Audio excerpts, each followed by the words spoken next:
and they make you live enlightenment.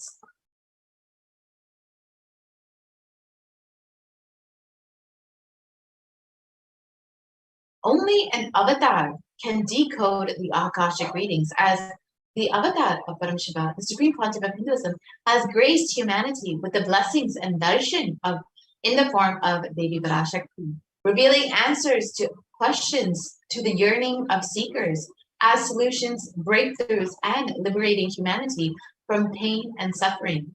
Any answer given by Devi Parashakti is not just an answer, but a karmic breakthrough for the receiver.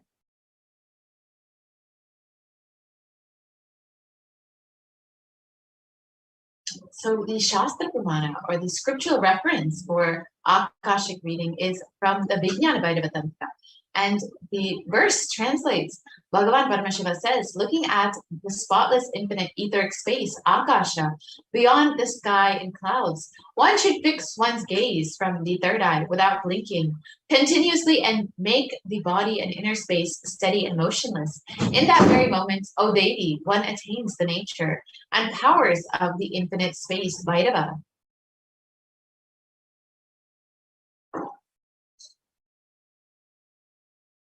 And the Apta Pramana, the reference of the powers for Akashic readings.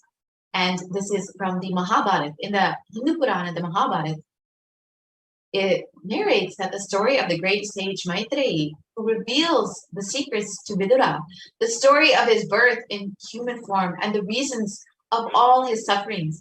Sage Maitreya accessed the Akashic records and told Vidura that he was not an ordinary man, but was in fact an Iraj, the Lord of Death. He was to play the part of a soul called Shudra for 100 years, being cursed by Mandukamu.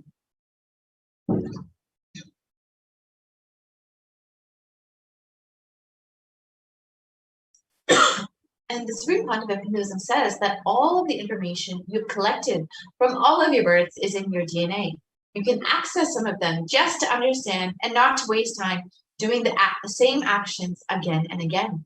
Accessing the DNA code, reading the Akashic records will be useful for you to be liberated from your default future, bringing an end to binding cognitions, known and unknown suffering, and leading you to experience Paramashivoham.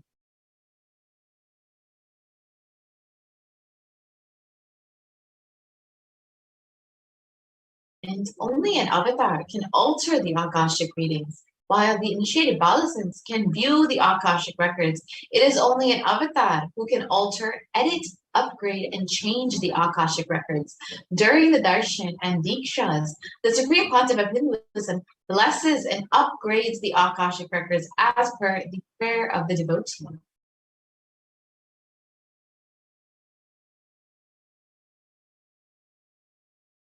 So what can you ask in the Akashic readings? You can learn the most accurate and unbiased answer to any question about your life, destiny, purpose, or any everyday part of your life. Be spiritually healed of physical and emotional problems with just a look or touch. You can understand the reasons behind your life's happenings, and you can receive blessings to fulfill your right desires. And you can ultimately get clarity to redesign your future.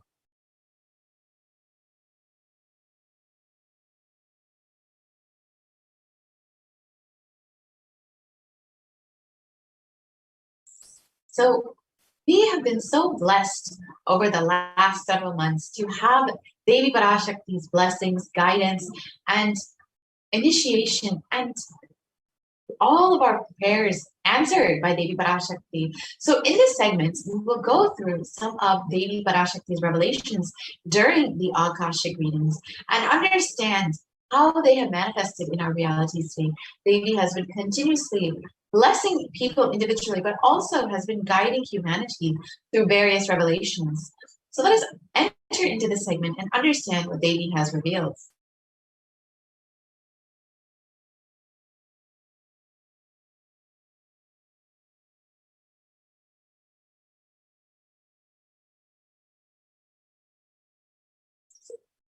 Actually, we can go to the revelations from Devi Parashakti on Padayatra. Thank you, Mom. So as we wait for those, let us understand how we can actually have all of our prayers answered by Devi Parashakti. You can ask any of your questions or prayer requests in the comments below in the YouTube comment section. And today we will be having the live Akashic readings from Devi Parashakti manifesting through the Supreme Concept of Hinduism himself. So you have the opportunity to ask all of your questions and have all of your prayers answered today. So do stay tuned. We will be having that in just a couple hours at 6 a.m. IST.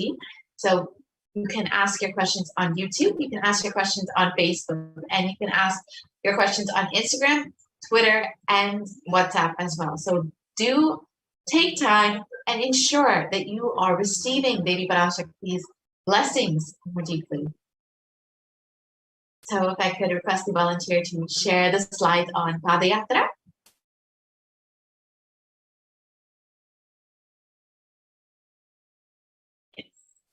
So as we wait, let us understand what Devi Parashakti has revealed.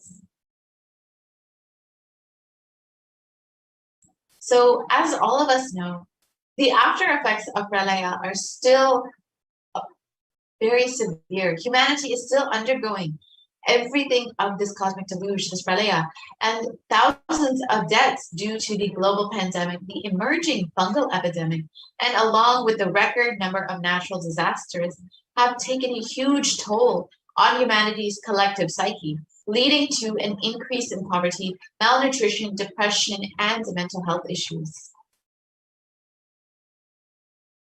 So what has caused this? Who is behind this, and how could we have avoided this? What is the solution for all of this?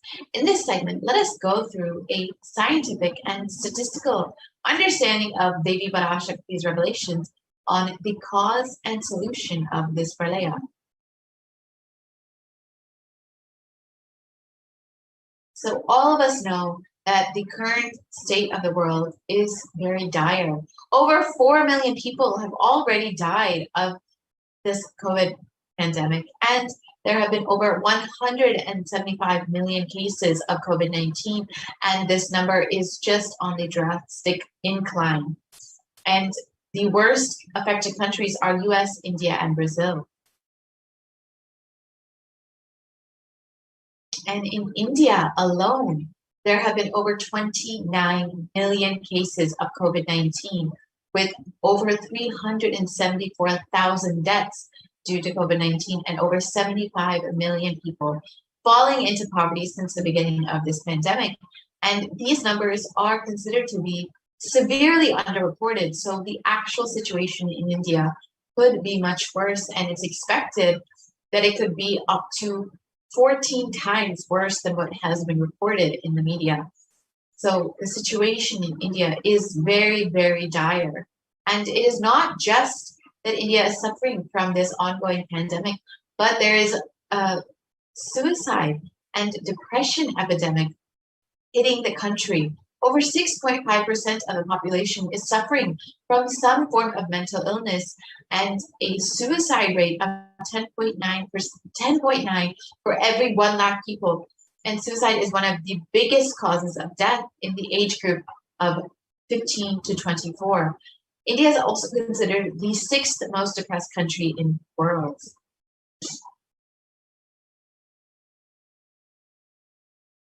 And India is not just suffering from this ongoing pandemic and the suicide epidemic, but natural disasters have been devastating the country. We've all heard of the cyclones in Kerala, and most recently the floods in Maharashtra. And as all of this is going on, we are preparing for the third wave, which is looking to be inevitable in India.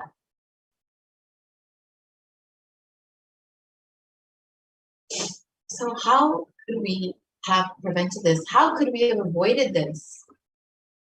Let us understand what Devi Parashakti has revealed about this.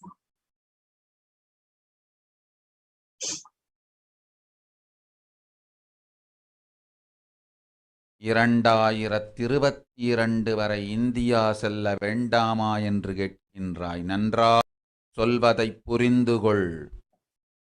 இந்த பெருநரகமான கிருமி போஜனம் இந்தியாவிற்குள் வரக்கூடாது என்பதற்காக 2020 பாரதம் முழுவதும் 12 ஜோதிர்லிங்கமும் பாத யாத்திரை செய்திடவே என் மகன் மூலமாய் திட்டமிட்டிருந்தேன்.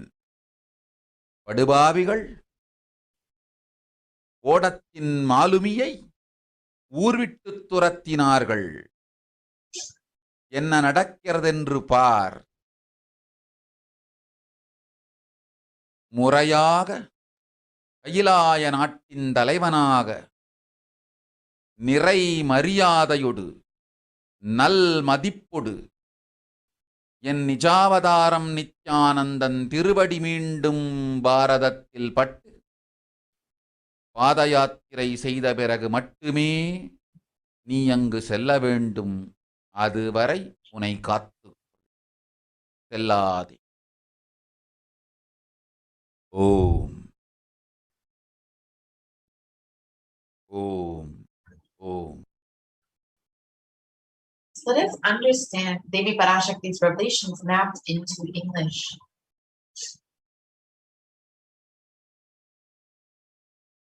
For this huge Kirmi Bhoshanam hell not to come to India in 2020 itself, I had planned to do the Padayatra throughout India and the 12 Jyotirlingas through my son Swamiji. They chased the captain of the ship out of the country. See what is going to happen.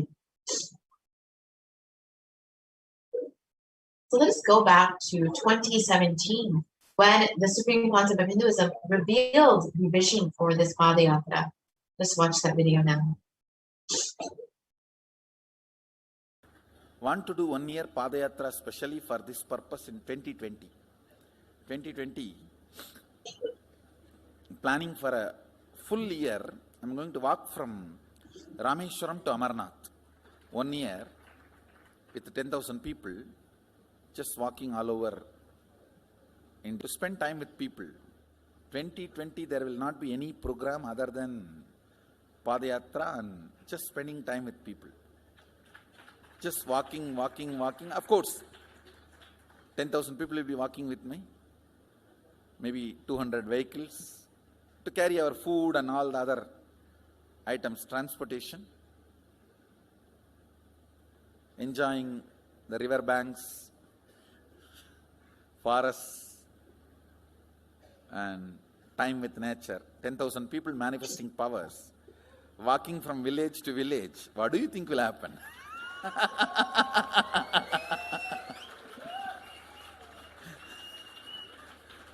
The scene of Buddhism spreading will be repeated now.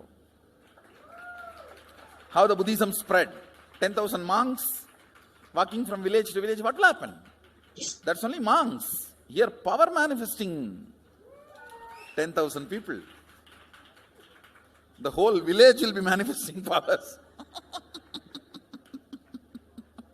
Just want to enjoy India and let India enjoy me. So planning for next year Kumbh Mela 2019, next year January Kumbh Mela. Before that, all the Balalayam, everything. Balalayam is going to be like the same structure outside with one stone tower, gold coated. It will be something like a 40 to 50 feet tall stone tower and 5 Rajagopurams, which will be something like 120 feet. This will be the Balalayam. And after the Mulalayam is built, this Balalayam will serve as a Utsava Murti Sannidhi, where the Utsava Murtis will be worshipped and where the Archanas. See, in the main temple, there will not be any Archana or anything, because just for darshan itself, there will not be time. Like Tirupati, you can only have darshan and Arti, the camp for Arti. No other worship is allowed in the main temple. Because 12 Abhishekam is going to happen, 12 Kala Abhishekams. So continuously the rituals will be going on. People can have only darshan. They will not be able to involve themselves in any ritual. Other than darshan, nothing else will be allowed. So all the archana all the other offerings, like people will offer the archanas and other, everything will be done to the Utsava Murti, which will be kept in the Balalayam, the present Balalayam, present structure. So people can spend time here. That will be more like a main darshan. This will be like energy darshan, where you can give letter, get response. So by next year, the Balalayam will be ready. So 2019 full year, I will be conducting the programs and everything. 2020 will be the one full year Padayatra, walking. From next year Jayanti, means 2019's Jayanti to 2020's Jayanti, full year. Jayanti to Jayanti will be Padayatra. Before that, we will make 10,000 people power manifestors. It will be sannyasi, brahmachari, grihastha, all put together. 10,000 people will be walking. What a scene it will be. I think that is the only way the revival of Sanatana Hindu Dharma can be done. I need to get into the ground where people can see me, where they are living. I can't be waiting for people to come where I am living. Now I am sitting in one place to prepare these 10,000 people and make this science completely user-friendly. For that only I am sitting and working. So I have given 2 years for me now, 20 and 2019. So 2020, before that 10,000 people will be ready to walk with me, manifesting powers. We will literally solve every person's problem in every village. The way we are walking, the path, route we are taking, physical healing or mental healing, or it's a too big visualization. How will you visualize? What will happen if 10,000 power manifestors enter into a village and ask people, tell me your problem now, come on, let's sort it out. Understand, 1,200 years before in Tiruvannamalai temple carvings, how the baby will be in the womb in second month, third month, all that is detailed way carved. It is there. Yes, so we can, next slide please. So the Supreme Concept of Hinduism reveals the vision for the Padayatra, and literally would be like the scene of Buddhism spreading again. And we would see that we would see that literally Hinduism would be revived in India once again. 10,000 people walking with the Supreme Concept of Hinduism, so people can see the Supreme Concept of Hinduism where they are and can receive his blessings and solutions for every problem. So since the age of 10, the Supreme Concept of Hinduism has been enriching people and preparing them for this Padayatra to save them from this pralaya and to ultimately give them the experience of superconsciousness.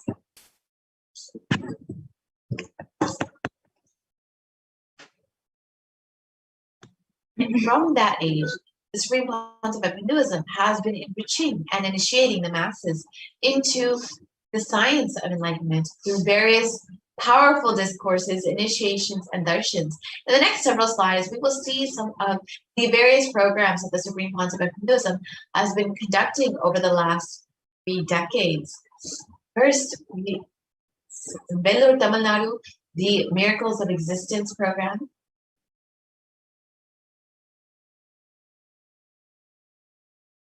In Rasipuram, Tamil Nadu, what is the need for a guru?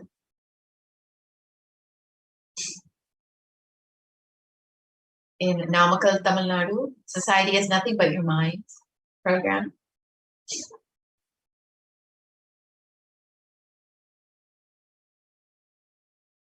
In Salem, Tamil Nadu, the Nithyananda program.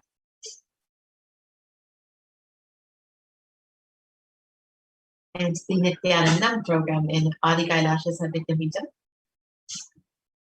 each of these photos, you can see how many thousands of people were in attendance, how many people from different backgrounds were in attendance, and the birth star celebrations in Tiruvannamalai, Tamil Nadu.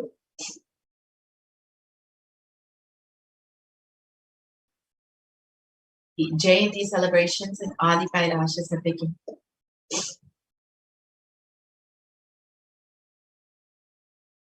Jayanti celebrations in Tiruvannamalai.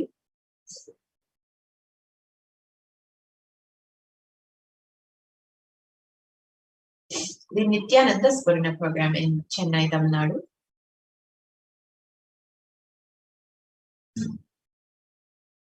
The Guru Purnima celebrations in Adi Kailasha Sapiki.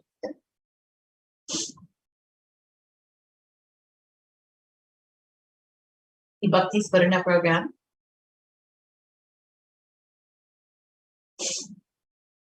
The Dhyana Spurna program.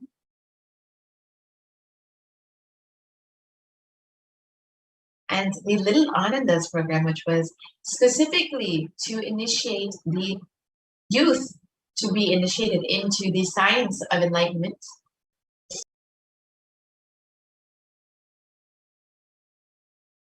And the Saptayagam, which was conducted in Salem, Tamil Nadu. The Saptayagam was a series of homas conducted by the Supreme Pontiff of Hinduism, which we'll see in the next several photos. And Supreme Pontiff of Hinduism not only conducted the homas, but also guided 1,008 other people, other disciples, to performing the same homas. You can see the photos of the Supreme Pontiff of Hinduism performing the homas. And this was a huge offering to humanity to bring peace and us to humanity. And here you can see the Supreme Pontiff of Hinduism blessing people, guiding people into these various homas.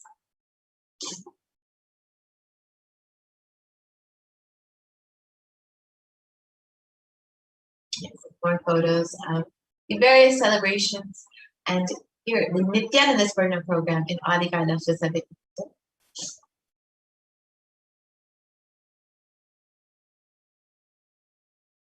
And the Nithyananda Paramashivam program in Salem, Tamil Nadu. And all of these programs, the Supreme Pontiff of Hinduism was tirelessly working to reach every individual, to bring the science of enlightenment to the world, and to ensure that people are able to survive this pralaya and to ultimately have the superconscious breakthrough for which the avatar himself has taken the advent onto earth. However, the anti-Hindu elements have made it nearly impossible to do the re-energizing process by driving the Supreme Pontiff of Hinduism out of India.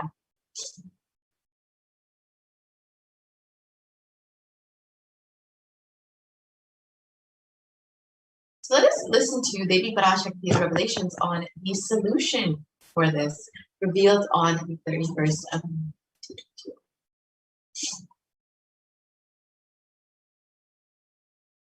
2022 வரை India செல்ல வேண்டாமா என்று கேட்கின்றாய். நன்றாய்த் தெரிந்துகொள், சொல்வதைப் புரிந்துகொள். இந்த பெருநரகமான கிருமி போஜனம்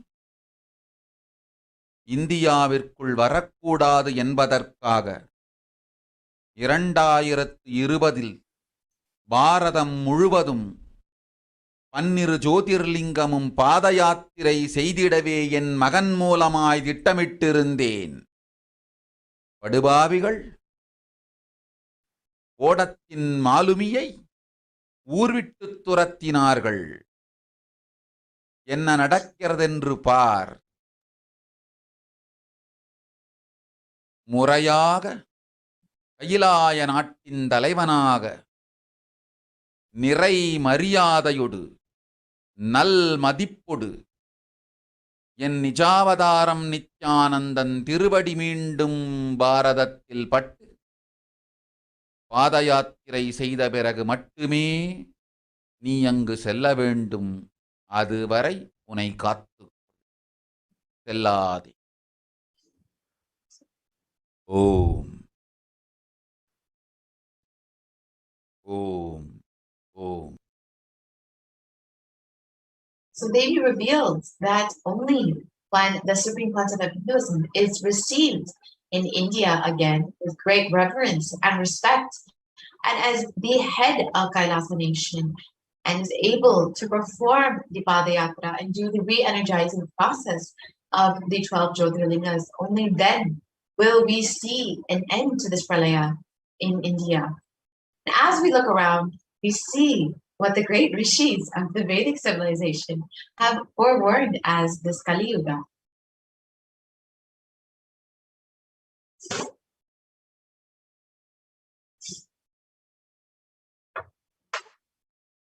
And in the Kurma Purana, it states that the Kali Yuga is the worst of all the 4 yugas, where man will be his own worst enemy.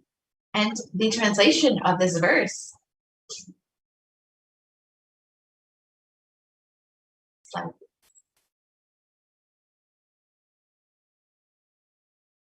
translation of this verse states that this Kali Yuga is the worst of the 4 yugas. In all the worlds, people are sinful and forget the dharma of the 4 varanas and the 4 ashramas. In fact, men are so sinful that no prescribed penance atones for their great sins. The only place which is free from such sins is the great sacred city of Varanasi, the Mahapura.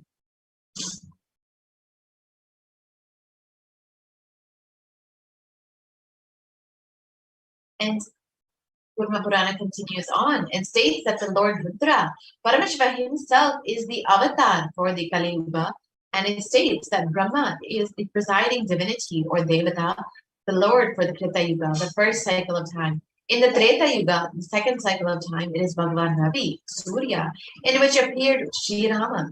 The Dvapara Yuga, the third cycle of time, the presiding divinity is Vishnu, and in the Kali Yuga, the fourth cycle of time, the current age, the presiding divinity, the avatar is Rudra, Lord Maheshwara, Mahasadashva himself.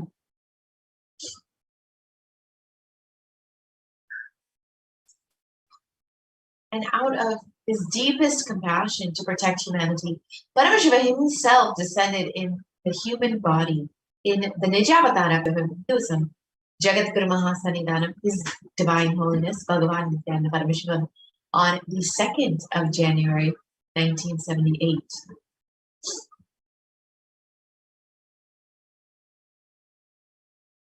And if Paramashiva himself, the Supreme Concept of Hinduism, had waited even one more year to take the human form, it would have been too late for humanity.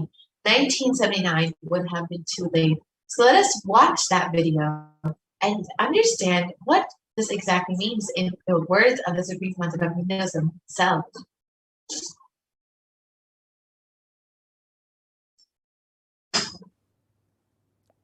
And I tell you, O Hindus, don't be afraid. I am back with the same signs. We are going to be rich.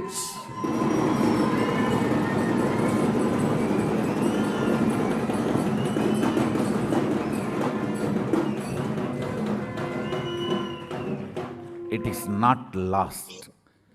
Just the last minute climax. Before it was going to be put off, have happened.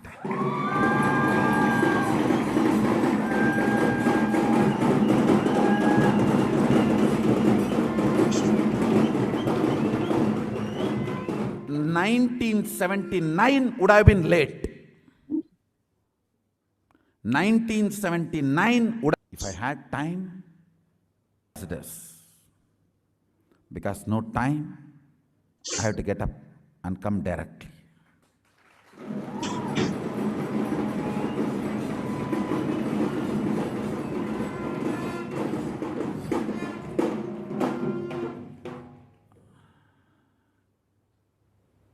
O Hindus, feel blessed.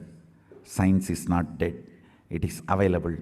I have everything needed to bring that science back to life and establish its legitimacy.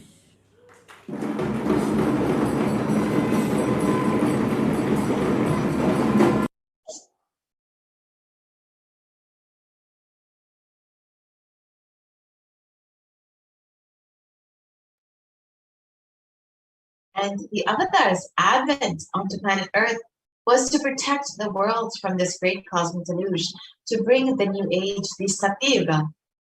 So let us understand from Devi Parashakti herself what this means.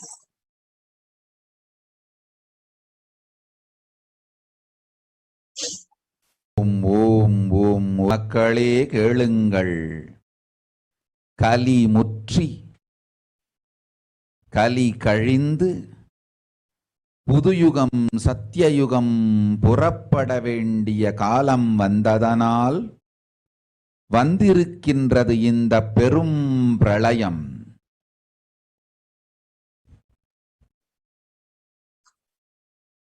கவலை வேண்டாம்.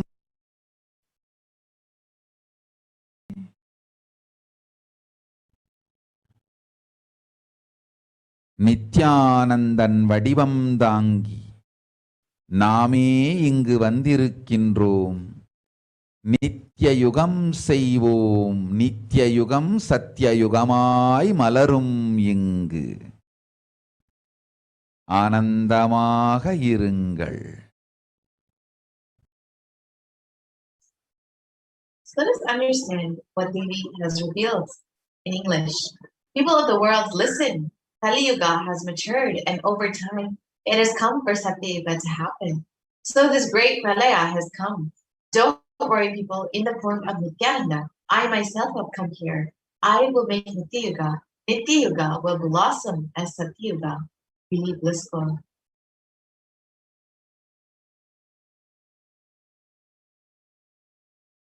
For this huge hell-giving Bhojam not to come to India. 2020, I had planned to do the Padayatra throughout India in the 12 Jyotirlingas through my son Swamiji. And in order to prepare for this, the Avatar began the Padayatra at the mere age of 10. And the Supreme Concept of Buddhism began enriching people, one person at a time, with the truths from the sacred scriptures and the secrets of higher living.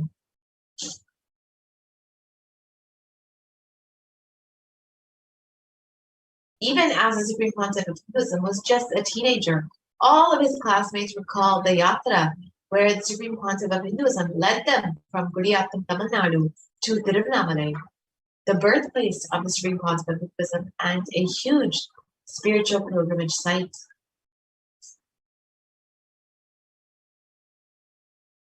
And when the Supreme Concept of Hinduism was just 19 years old, all the monks at the Ramakrishna Math recalled the Yatra, where the Supreme Concept of Hinduism led them from Chennai to Tiruvannamalai and gave them an unforgettable pilgrimage trip experience. And the Supreme Concept of Hinduism continued walking the length and breadth of India, reaching more and more people and preparing each one until the Supreme Concept of Hinduism founded the international mission, the Nithyananda Sangha, to revive Kailasa internationally on the 31st of December, 1999. And the Supreme Concept of Hinduism established the very first Kailasa enlightenment ecosystem in Tiruchendur, Tamil Nadu on the 14th of 2001. And here you can see the photo of the inauguration day, when the Supreme Concept of Hinduism was just 23 years old.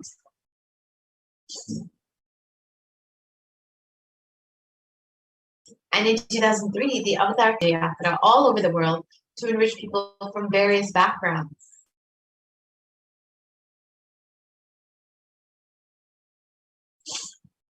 And with the Supreme Concept of Hinduism's intensity and dedication for the people, even among crowds where thousands did not understand English, the Supreme Concept of Hinduism's voice resonated deeply and moved each one to tears.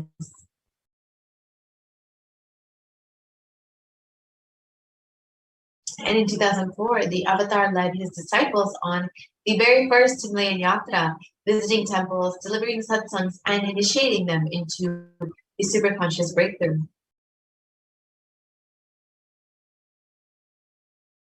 And subsequently, the Avatar personally organized and led yatras yearly and guided individual souls not just to physical spiritual sites, but to supernal spiritual realms. And in 2006, the Padayatras were taken to the next level with the Kodikanda Yatra, where thousands, crores participated and were impacted by Nithyanandeshwara and Nithyanandeshwari, who traveled from city to city blessing people.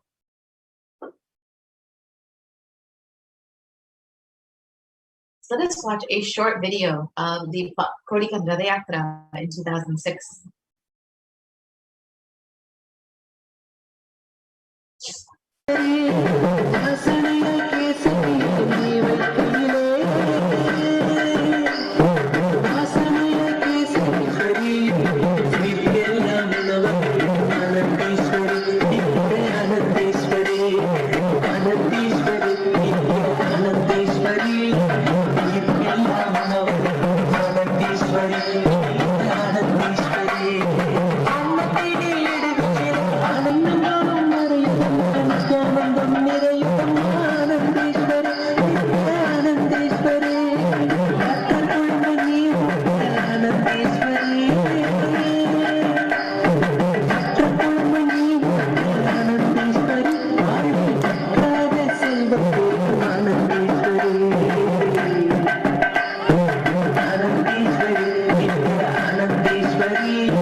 And the Kodikanda Yatra culminated with the consecration and inauguration of the Garga Mandir, the Sanctum Sanctorum, for Nithyanandeshwara Paramashiva and Nithyanandeshwari Parashakti, and the Swayambhulinga and Adi Kailasha Sarvejapita.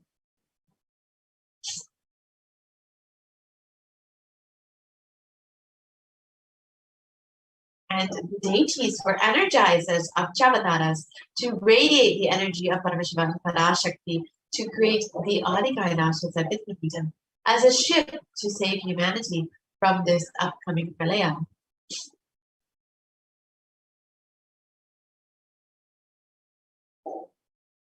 And the Supreme Pontificate Buddhism created innumerable spiritual energy centers in India as safe havens during this great deluge.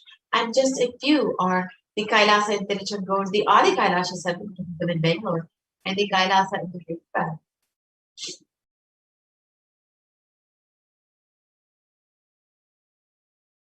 And in 2008, the Avatar created and energized the Nithyananda Vajas River, the Anandalingam, which would protect anyone who bathes in its waters from the deadly COVID-19 disease. Let us watch a short video of the Supreme Pontiff of Hinduism performing Abhishekam for this Anandalingam.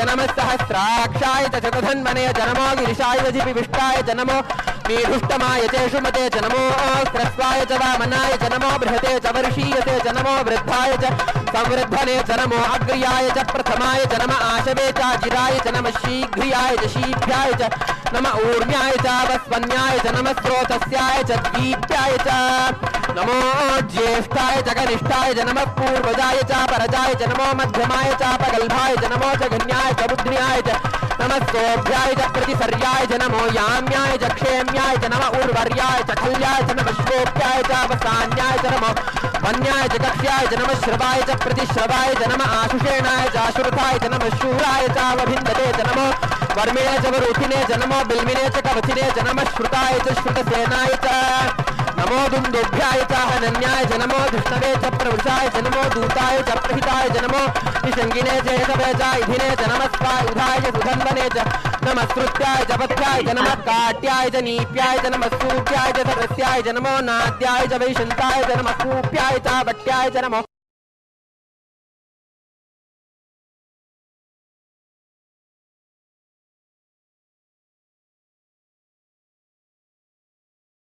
You can continue to the next slide.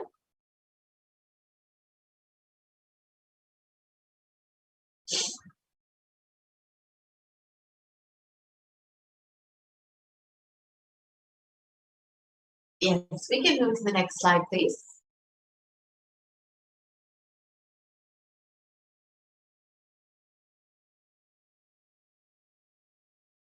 So we can move to the next slide, please.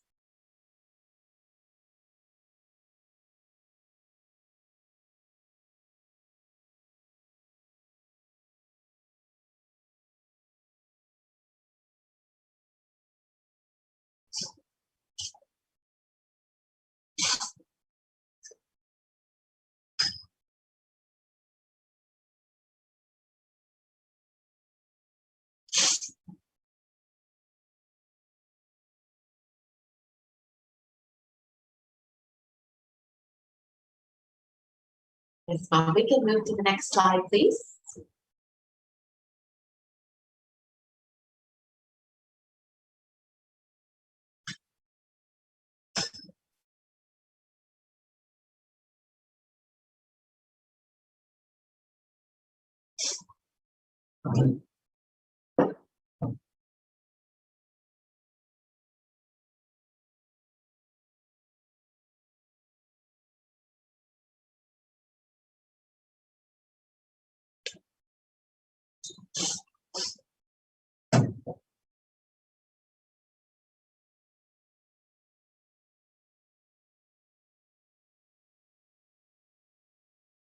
Yes, ma'am. We can move to the next slide, please.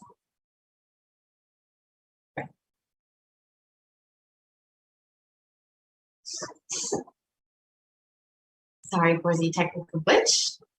So, the Supreme Concept of Buddhism energized the Nithyananda River with the Navabhashana Anandalingam, which was created to ensure that people are protected during this COVID-19 pandemic. And this was created over 12 years ago, and it fully ripened to its peak energy this year in July 2020, just for the sake of healing people during this COVID-19 pandemic. And the Avatar has also done another Padayatra in 2009, another Kodika Padayatra. I could request the volunteer to project the slides for the Padayatra, the Kodika Padayatra in 2009.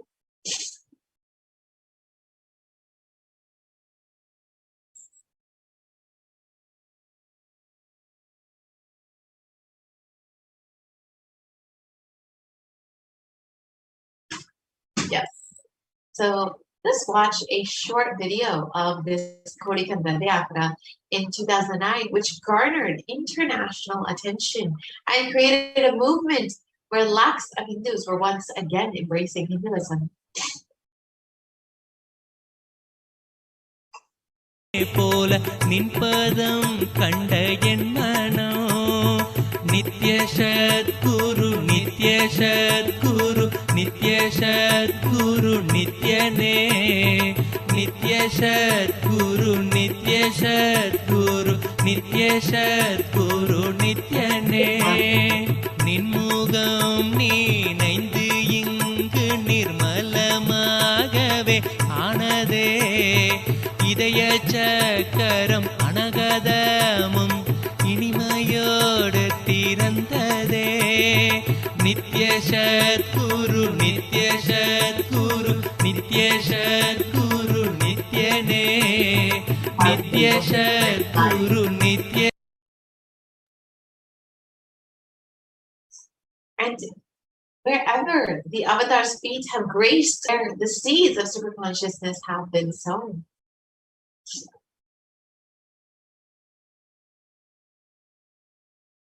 And with over 1,000 plus Kailasa enlightenment ecosystems all over the world, over 1 billion people have been enriched and enriched by the Supreme Concept of Buddhism.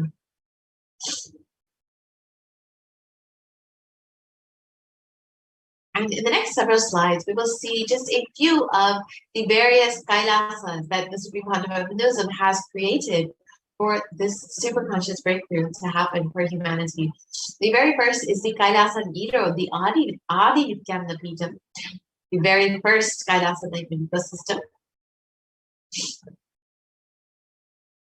The next is the Adi Kailasa Sattva in Bangalore, India. The Kailasa in Tiruvannamalai. The Kailasa in Columbus, Ohio. More photos of the Kailasa in Columbus, Ohio. The Kailasa in Los Angeles, California.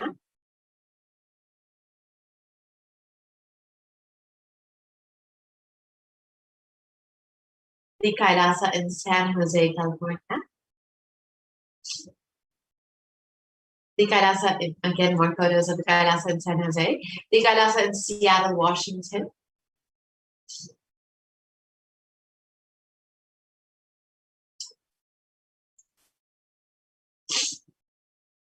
The Kailasa in Houston, Texas.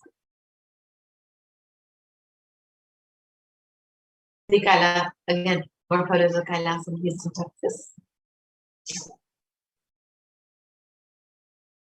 The Kailasa in Charlotte, North Carolina.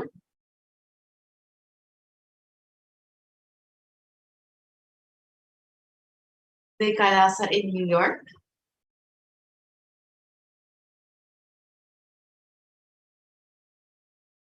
The Kailasa in Washington, D.C.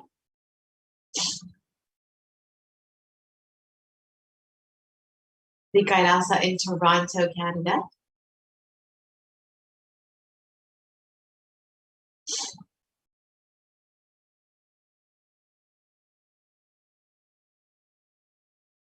The Kailasa in Oklahoma City, Oklahoma.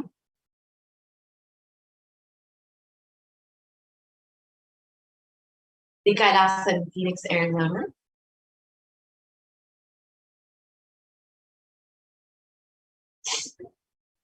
The Kailasa in St. Louis, Missouri.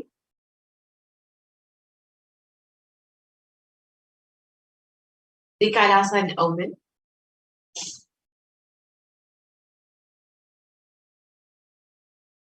The Kailasa in Dubai.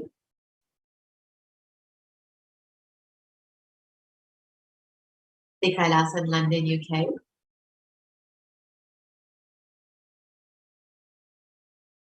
The Kailasa in Scotland, UK. The Kailasa in Netherlands.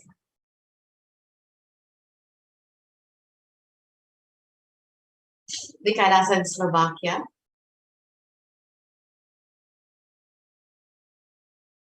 The Kailasa in Belgium. The Kailasa in Luxembourg.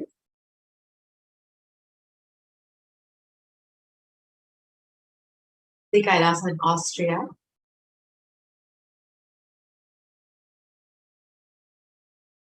The Kailasa in Germany.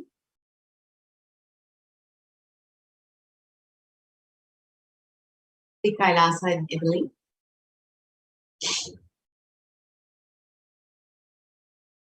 The Kailasa in France.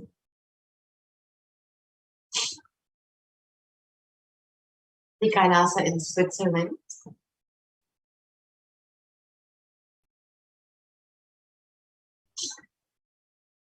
The Kailasa in Mauritius.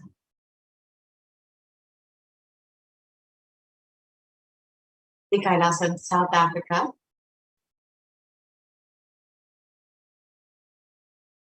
The Kailasa in Salem.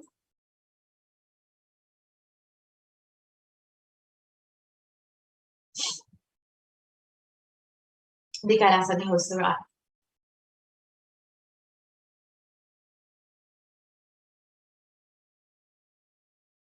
The Kailasa in Patna.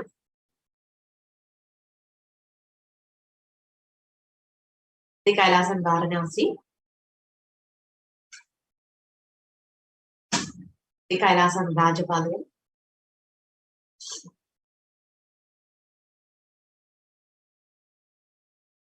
The Kailasa in Hyderabad.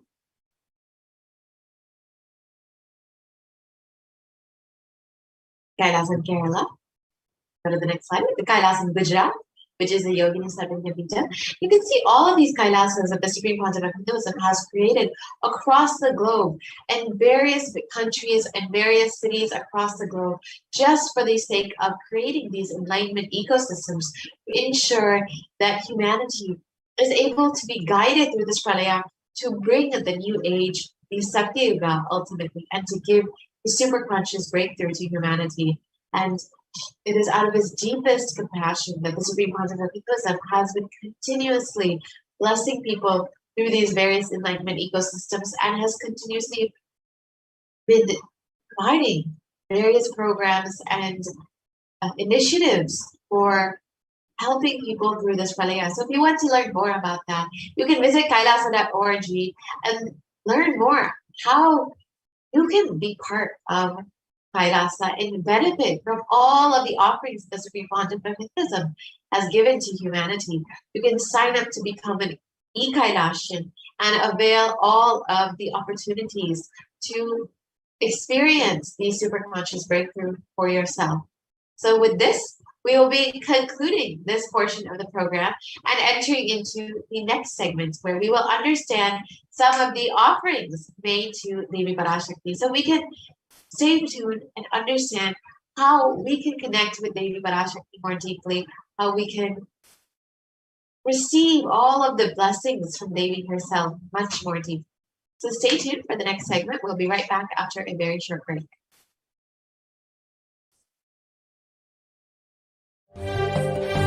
காளியின் ஆட்டத்தை ஆனந்தத்தை ஆனந்தத்தொடு ஆடிய ஆட்டத்தை உயிருக்குளெல்லாம் இறங்கி குண்டலினி உயிர்ப்பிக்கச் செய்து மாயமின் இருளை அகற்றி மாயம் அழித்து மங்களம் தந்து குரு பக்தியும் சிவ பக்தியும்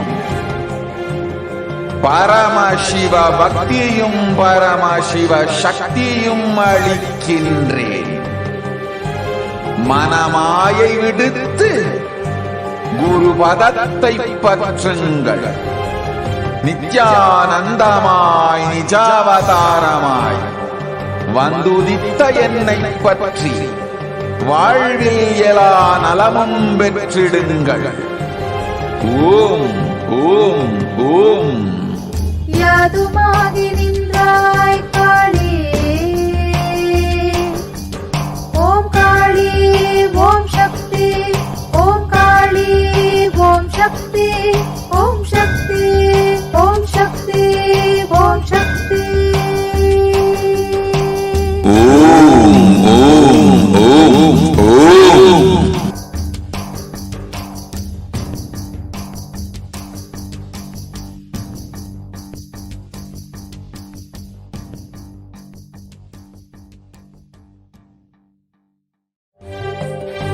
காளியின் ஆட்டத்தை ஆனந்தத்தை ஆனந்தத்தொடு ஆடிய ஆட்டத்தை கண்டோர் உயிருக்குளெல்லாம் இறங்கி குண்டலினி உயிர்ப்பிக்கச் செய்து மாய மனத்தின் இருளை அகற்றி மாயம் அழித்து மங்களம் தந்து குரு பக்தியும் சிவ பக்தியும்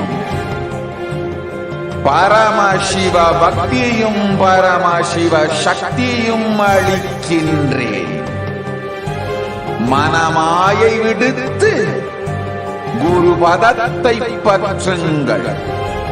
நித்யானந்தமாய் நிஜாவதாரமாய் வந்துதித்த என்னை பற்றி வாழ்வில் எல்லா நலமும் பெற்றிடுங்கள். ஓம் ஓம் ஓம். யாதுமாகி நின்றாய் காளி, ஓம் காளி ஓம் சக்தி, ஓம். Nithyanandam, and welcome back to all the participants, to all of the viewers who are joining us for this program. As we are entering into the next segments, and we're going to be having, once again, the live Parashakti Akashic reading at 8 a.m. Indian Standard Time. And each and every one of you can experience the most beautiful, intimate, sacred space of the very cosmic womb of Devi Parashakti. You will literally be able to manifest a breakthrough in your life. You'll be able to ask your questions, receive healing, have the ultimate breakthrough. And you will see how so much in your life reveals itself to you and how you literally are able to play a part in the grand Leela of the cosmos. Now, in this next segment, you'll now be understanding how you can make different offerings today. The various different offerings of that you can make to Devi Parashakti. So if I can request the slides to be shared. And once we project that, we'll get into today's segment on the various offerings that you can make for Devi Parashakti. An offering is made out of pure love and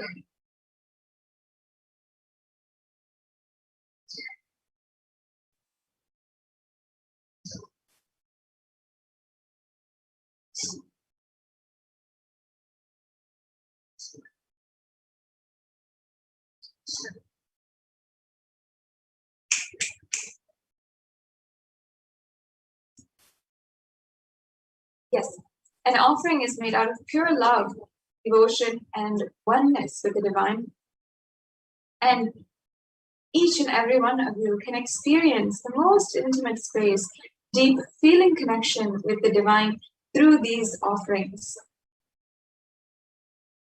So without further ado, let's get started on these different offerings.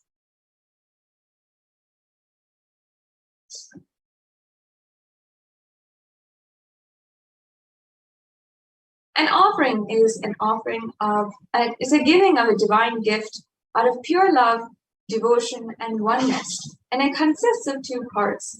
One is giving and the other is accepting. Only when an offering is, and when it is made out of pure love and gratitude, it can actually be accepted. And only when it is accepted, it is complete. An offering never has any component of fear or greed a part of it. And when you make an offering, you simply become a part of the grand Leela of the avatar.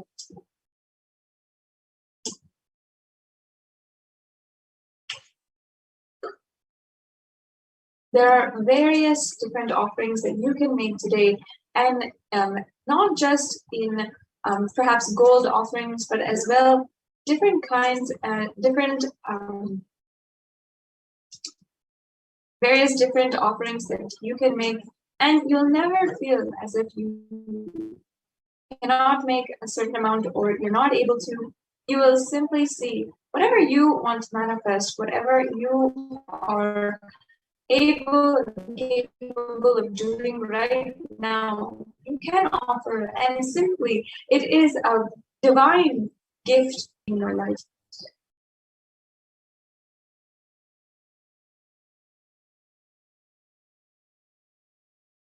Once again, if I can request the slide share to start. We have the Igundi offering, the Sankalpa offering, as well the Sankalpa offering, and as well even the gold offerings such as the Swarna Metti, the Swarna Mantika, the Swarna Padma Pushpa, and many of these are offerings that you can make in various different levels. So if you feel that you're not able to make it in a certain level or for a certain amount of money, you can make it for a different level. And there's also the offerings that you can make directly to the Supreme Quantum of Buddhism himself as well.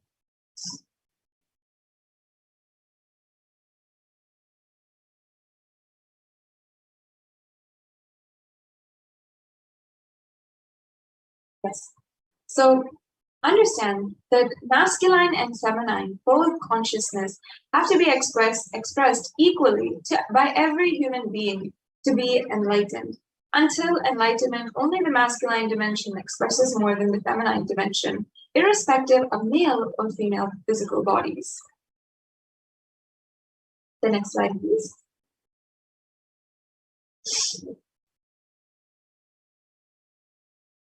And every human being has to complete with these 5 dimensions to achieve enlightenment. One is the Pitrus, or the ancestors.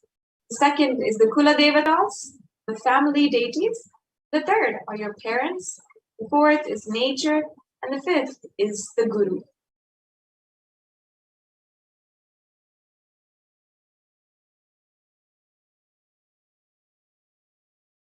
Incompletions that you might have that need to be completed are life negative and adharmic cognitions in these 5 dimensions, which leads to misconstrued karana and karya, or the cause and effect, further leading to suffering and pain and calamities in the individual and personal levels, as well as the collective and global levels.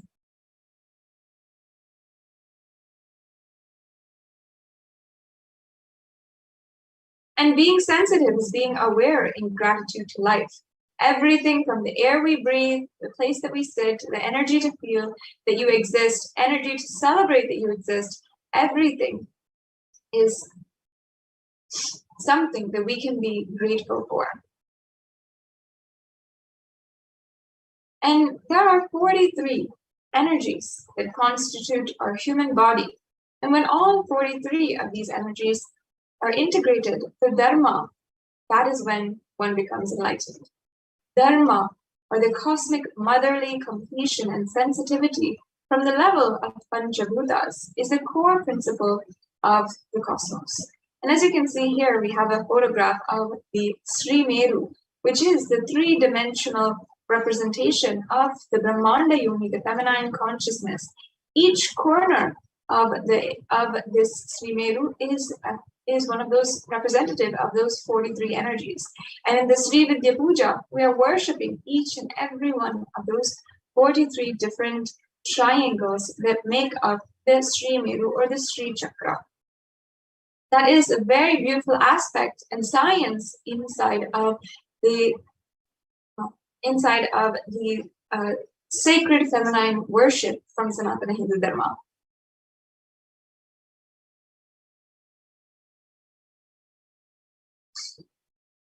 And awakening the sacred feminine is key to enlightenment. When awakened man expresses the sacred feminine consciousness, he becomes a great revered leader. And he becomes a great revered leader. When awakened woman expresses sacred feminine consciousness, she becomes Devi, the cosmic mother, expressing powers.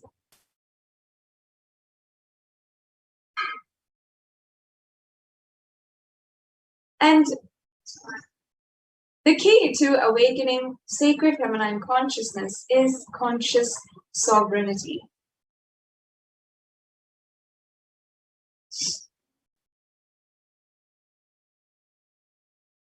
And out of millions of paths, the easiest, sweetest, most beautiful path to enlightenment is the connection with the cosmic mother, the cosmic feminine consciousness, and Devi Parashakti.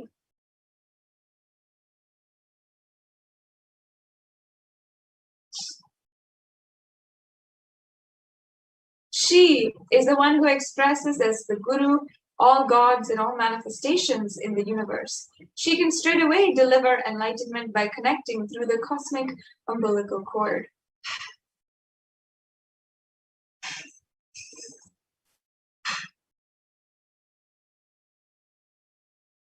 And when you make these offerings, you should understand that offerings are not to the benefit of the divine, but to close our gap within the divine consciousness.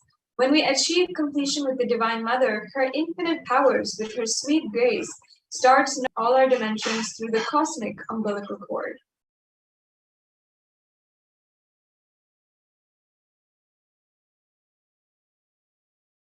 And when we're making an offering, there is nothing too small or too big which you can offer to connect with the Divine Mother. It has to be from a space of love of a child looking at a mother to share out of her deep love and gratitude.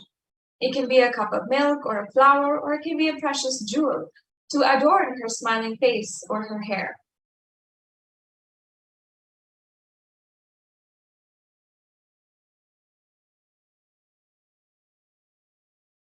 And Vedic rishis have clearly stated the techniques to connect with sacred feminine consciousness, to awaken the same qualities in us.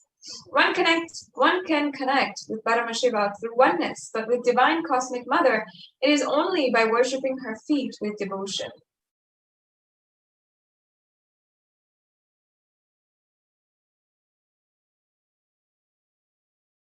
Mother worship is the most non-violent, most peace-centered, most healing, soothing, and sweetest path to enlightenment among all traditions on planet Earth. Worshipping includes contemplating, meditating through sacred offerings of mantras and oblations at her feet.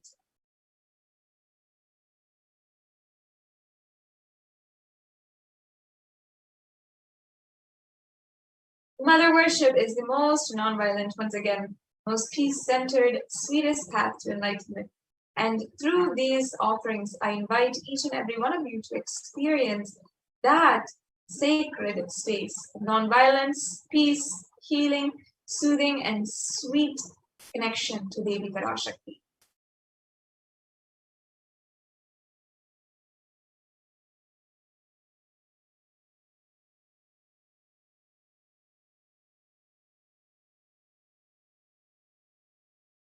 Now let us understand why the Divine Feminine tonight.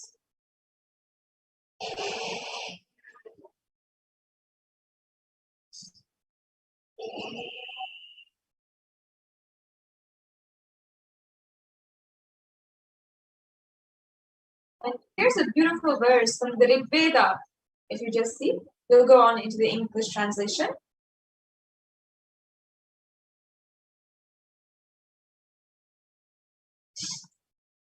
The translation says, I walk as the 11 Rudras, I walk as the Vasus, I walk as Vishnu and other Adityas in all divine forms.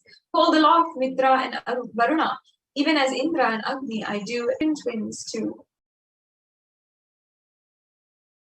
This is the Rig Veda. And Ekadasha Rudras, Maharudra, Ashtavasus, Dvadasha Adityas, Vishve Devata, all of them are in my retinue. I move around them in my various forms with them as my retinue. I protect all of them, including Mitra, Varuna, Indra, Agni, and Ashwini Devatas.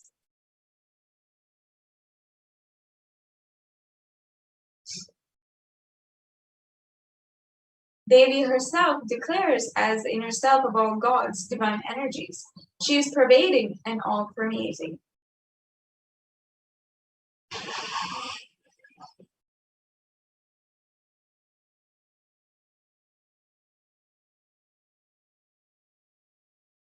Now we'll go into the various different offerings to Devi Parashakti.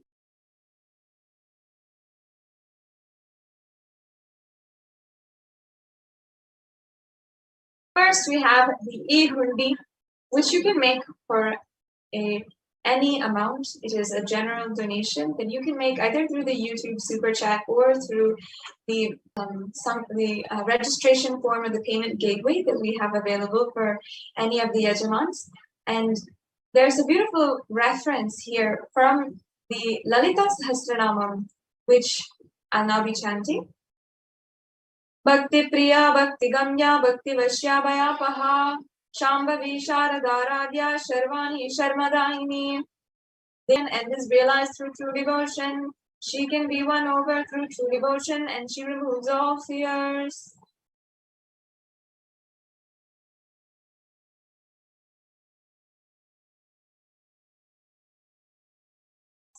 If there is any fear in the minds of devotees, you can be assured that Devi Parashakti will remove that fear. It is stated that Devi likes to be worshipped in autumn. Here it is meant that autumn of our lives, when thoughts turn more inwards, the role of the divine is known and understood clearly. the need for Devi worship becomes stronger. And in this verse, Shambhavi is a consort of Shambhu or Lord Shiva. Sharadharadhya means worship by Sharadha. Sharvani means wife of Lord Shiva. And the Linga Purana says that Lord Shiva is called as Sharva in his earth form. Sharmadhaini means Devi who bestows happiness in devotees. So you can offer your gratitude and devotion to Devi Parashakti by offering your Kanika, and your name shall be chanted out during Jatali.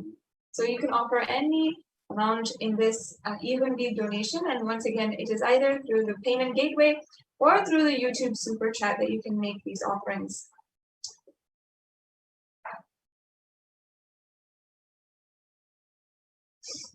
The next we have the Sankalpa offering, and in the Saundarya Lahari, which is composed by the great incarnation of Paramashiva, Adi Shankaracharya, he has written and sung Japo Jalpa Shilpam Sakalam Api Mudra Virachana Gati Pradakshinanya Kramanam Asadya Ahuti Vidihi, which the translation says, let the mantras I chant with the sacrifice in my soul become the chanting of your name.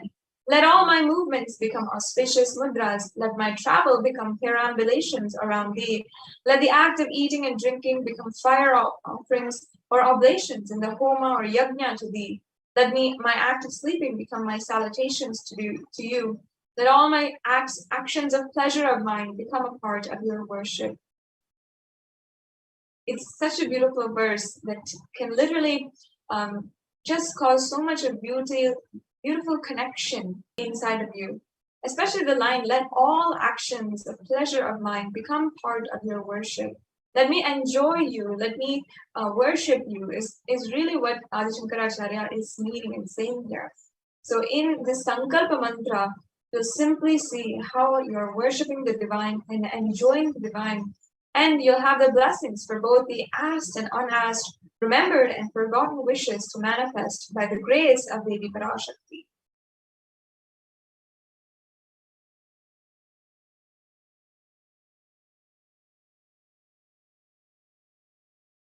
And next we have the Sahasranama Swarnakasu. And in this offering, you can receive the blessings to manifest and awaken the multiple divine feminine conscious attributes and powers.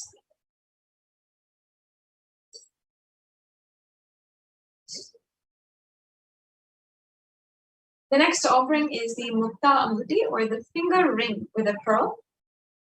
And here in another verse, it says, this is from Devi Suktam, verse number 30, where it says, in the English translation, I'll just be reading out. Let the goddess who brings good fortune, who is praised by gods, who is served by Devendra, who is praised by Devas, troubled by Asuras, who is praised and remembered as devotion to her solves all, who is the source of all good in the world, let that goddess destroy all obstacles. And this offering brings blessings for the protection from all dangers and fears.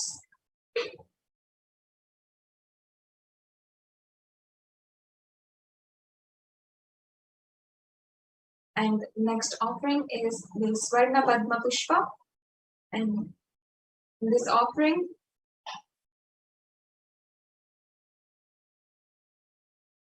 we have the verse from the Lakshmi Ashtakam, where I'll chant Siddhi Buddhi Prade Devi Bhukti Mukti Pradayini Mantra Murte Sadal Devi Mahalakshmi Namostute.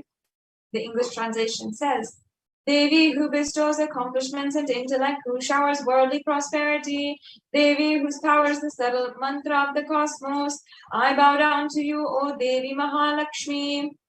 In this offering, you'll literally receive blessings for attracting the positive relationships in your personal and business dimensions.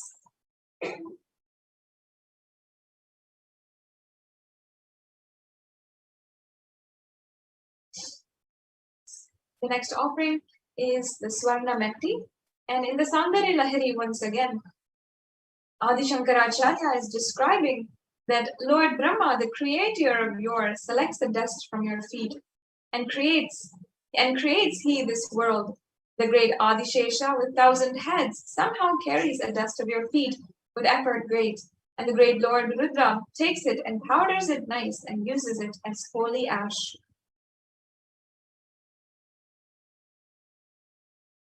So in this offering of the Swarna Matti, you will have the blessings for a life of leadership qualities by offering worship to the divine lotus feet of Devi Parashakti, achieved by even by worshipping a tiny grain of dust from her feet.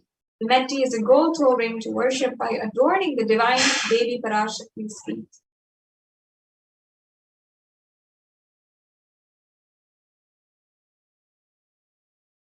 And the next offering is the Mantika. And in this offering is called the Devi Parashakti is described as Shuddha Sarvi Varshini, or she who makes the nectar flow from the Sahasrara, the crown center, to the Agnya, the third eye or the browsing center, through all 72,000 nadis or energy centers to give us the ultimate experience of the cosmos. And if you don't know Devi Parashakti, the hairline jewelry or the Mantika is the jewelry that goes from the crown center until the forehead, and it's just a gold chain that we traditionally wear. And literally, it can give you the blessings of an enlightened lifestyle.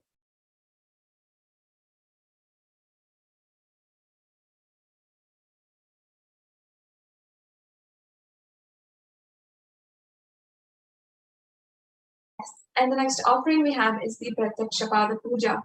The Pratyakshapada Puja is a very sacred and special offering to the feet of the Guru. And here there's a verse from another composition of Sri Adi Shankaracharya,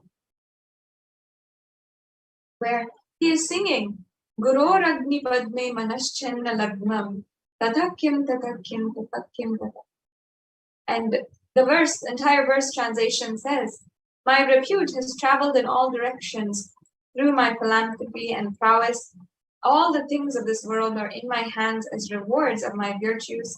Yet if one's mind be not centered upon the lotus feet of the Guru, what then? What then? What then? This offering, Devi Parashakti, is literally the Guru or the representation of the Guru. The next slide, please.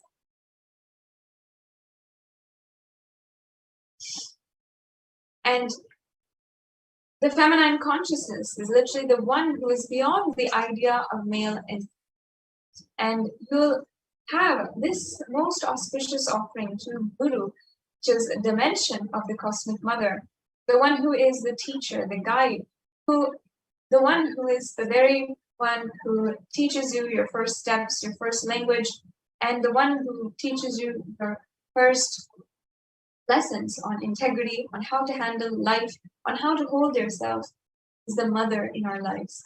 And with that same compassion, the form of Guru, Devi Parashakti, teaches us enlightenment itself.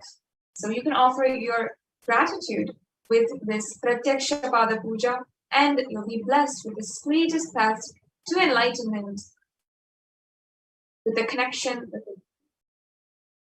And the next offering is the Vastra Seva. The Vastra Seva is the offering of the clothes to the Guru dimension of the Cosmic Mother. And during the Pratyakshapada Puja, you'll be able to offer the Vastram offering, and it'll bestow one sweetest path to enlightenment and complete completion.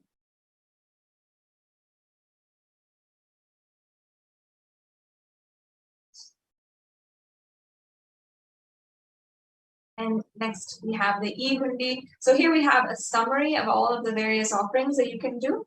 The E-Hundi offering, the Sankalpa. The E-Hundi offering is an offering you can make for any amount. The Sankalpa offering is an offering you can make for $1. The Devi Sahasranama Kasu is an offering you can make for $75, $151, or $251.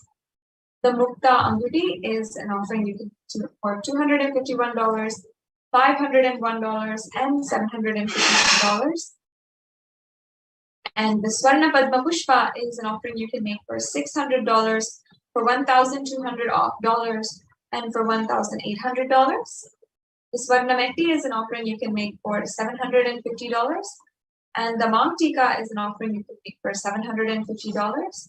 And the Pratyakshapada Puja is also an offering you can make for $1,008. And the Vastra Seva is an offering you can make for $1,008 as well. So these are all the various offerings that you have as options today. And this is the link for making an offering. If you're interested, if you'd like to make an offering right away, you can go to gateway.nithyanandeshwara.product/NHTLA/product/Parashakti-Bhava-darshan-actions. So you can follow this link in order to make a payment.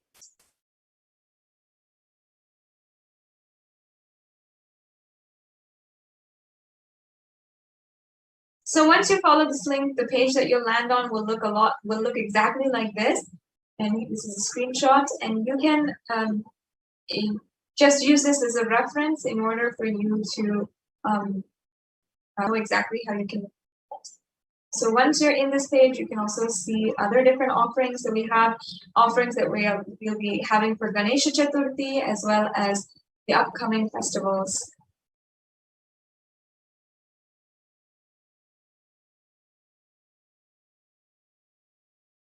So once you're here, you can go ahead and select the offering that you'd like to make in the drop-down menu. And you can select one of the offerings that you are interested and you are yearning to make as an offering of gratitude to Devi Parashakti.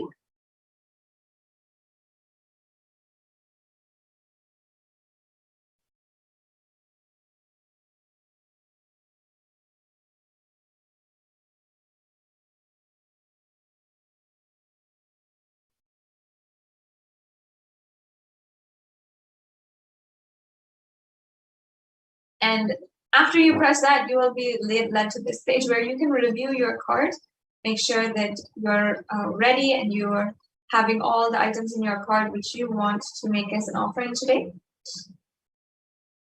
And of course, you can make multiple offerings as well if you are feeling you'd like to.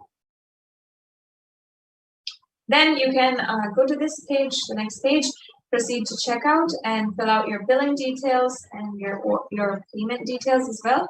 You'll be able to see where you can fill out your credit card information and also the different types of cards that are accepted by this payment gateway. So make sure you filled out all the required forms, and then you can ensure that you are as well making the payment. And that's it. For the payment gateway, you'll be able to simply make those slides.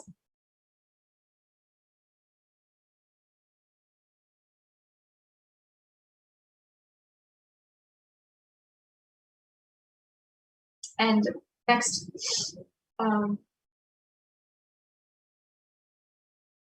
as you can see here, this is another option that we have for making a payment, which is the YouTube chat. And make sure that you are joined as a member on Kailasa's HDH Nithyananda YouTube channel. If you're joining with us on YouTube right now, you can go to you can just click on join where it says underneath this video. So Kailasa's HDH Nithyananda YouTube channel. And right next to that, you'll see the join button. And then on the Parashakti, then on this video, then once you're joined, you can fill out your payment details as well. So once you click join, it'll give this pop-up window and you'll see the different options of how you can join. As you can see, there's an option for e-Kailashian in bronze, which is $2.99 per month, and e-Kailashian in silver, which is just $5, just under $5. There is the e-Kailashian gold level, which is just under $10. There's the e-Kailashian in the platinum level, which is just under $35. And then the e-Kailashian premium level, which is just under $100. So you have several different layers if you or levels if you want to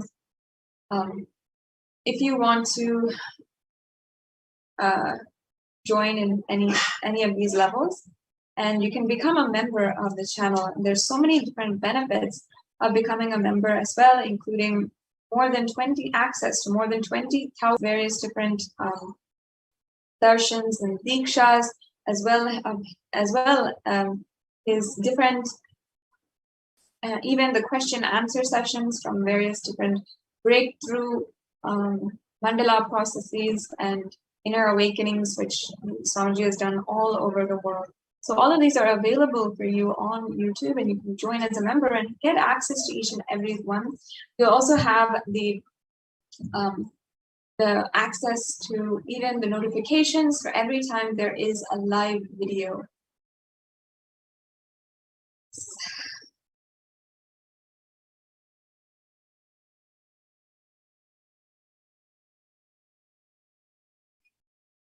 Yes.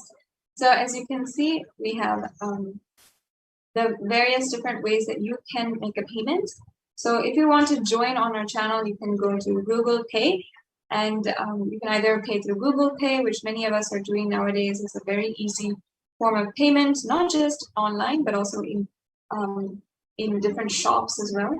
And we also have the credit card option and the PayPal option. So if you don't have any other options, and really want to make an offering today, use Google Pay or PayPal.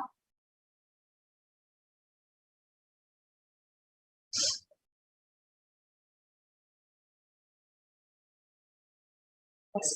So this is the gateway again. So this is a okay. And if I can request to project the slide for the e-hundi, the last few minutes I have, I'd love to enrich each and every one of you to make an offering right now with the e-hundi offering, and each and every one of you can join in with us, and you'll be able to even have the darshan within just a few hours, the live Parashakti Akashic reading, and I encourage and invite each and every one to be a part of this extremely intimate, sacred experience. These offerings are a way that you can enjoy, you can offer your gratitude to Devi Parashakti. And even right now, as we are gathering on this channel, I invite each and every one of you, if you'd like to, you can go ahead and make the hundi offerings on the YouTube Super Chat. The Super Chat is another way that you can make an offering. If you're joined as a member of the YouTube channel, you can click the $ in the right-hand side below the chat. And then once you click that, you'll see the options either for YouTube, the Super Chat or the Super Sticker. Super Chat is just a general donation that you can make.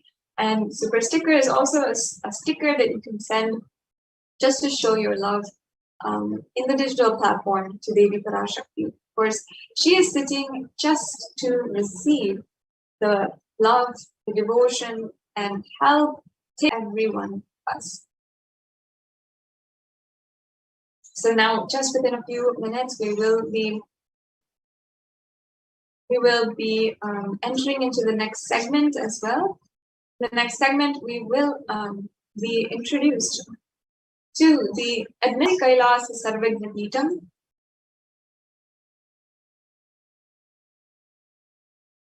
And they have been continuously working in order to ensure that the Kailasa COVID care centers in India are working and fully functioning and continuously able to make a difference in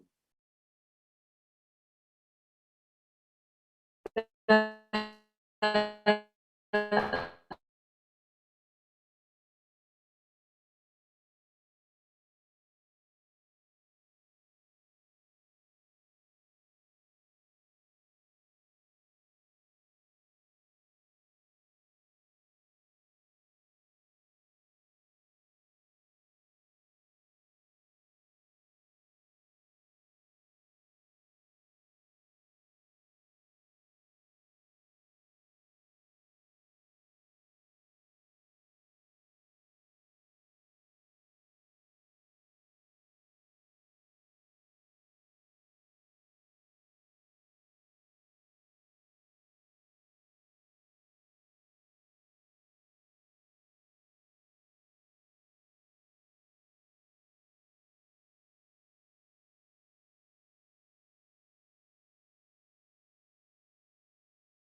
Yes, we can briefly go over the last 5 minutes before going into the next segment of today's program, how you can ask your questions today during the live Parashakti Akashic readings. One, in YouTube, during the live program, while darshan is happening, when we have all had the beautiful darshan of Devi Parashakti, you can ask your question in the chat, the live chat. So make sure you're joined as a member of the YouTube channel, Kailasa's HDH YouTube channel, and that'll give you access to ask questions directly to Devi Parashakti, and you'll see how Devi Parashakti, with her grace, your question will be answered, and literally brings so much of healing and so much of clarity in the past, present, and future. And as well, you will be able to have so many breakthroughs in your life through this, through just asking a question. So then also on on Twitter, if you're on Twitter and joining us on the live program on Twitter, you can go to the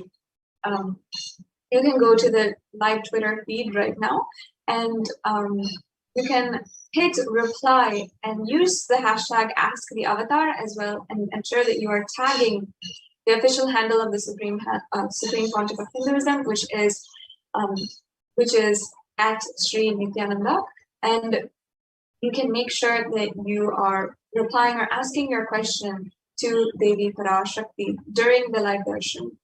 And finally, you can also ask your question on Facebook. If you're joining us from Facebook, you can comment in the comments below on this live video during the live darshan, and that's a simple way that you can ask your question. Finally, on Instagram, on the post for the for today's darshan, you can ask your question as well, and you'll also be able to be able to ask your question through WhatsApp. If you go to kailasa.org, you will be able to see the widget for asking your questions on WhatsApp, and you will once you are done with that, and your question will, with the grace of Devi Parashakti, you'll be able to have the answer to your question from Devi Parashakti herself. And you can also ask your questions through the live chat. So within just a few hours, we're going to be the divine presence and experiencing the grace of Devi Parashakti. And each and every one of you can participate if you'd like to. And if you already had a very beautiful experience with Devi, I invite you to comment in the chat below about what your experience was. If you've had a breakthrough, many people have shared that they have had breakthroughs in this program, specifically during the Devi Parashakti Akashic reading program, in so many different levels, in the level of health, wealth, in relationships, in so many different ways. Devi Parashakti manifested in their life, and without any effort from their side.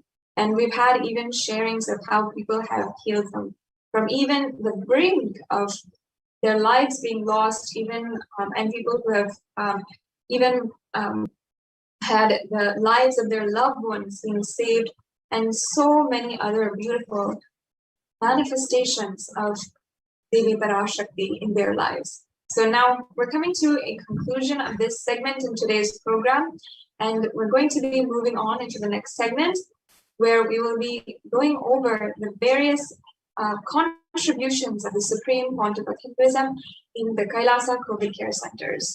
So we'll now get back to you after a quick break, and I now invite each and every one of the viewers to ensure that you are getting ready for within 3 hours the live darshan of Devi Parashakti. Make sure that you're sharing in all the social media platforms. Take a minute to share as well. And you can share in all the different social media platforms. You can inform your friends, and make sure that you are sharing and getting to know more about the Devi Parashakti Akashic reading. So, without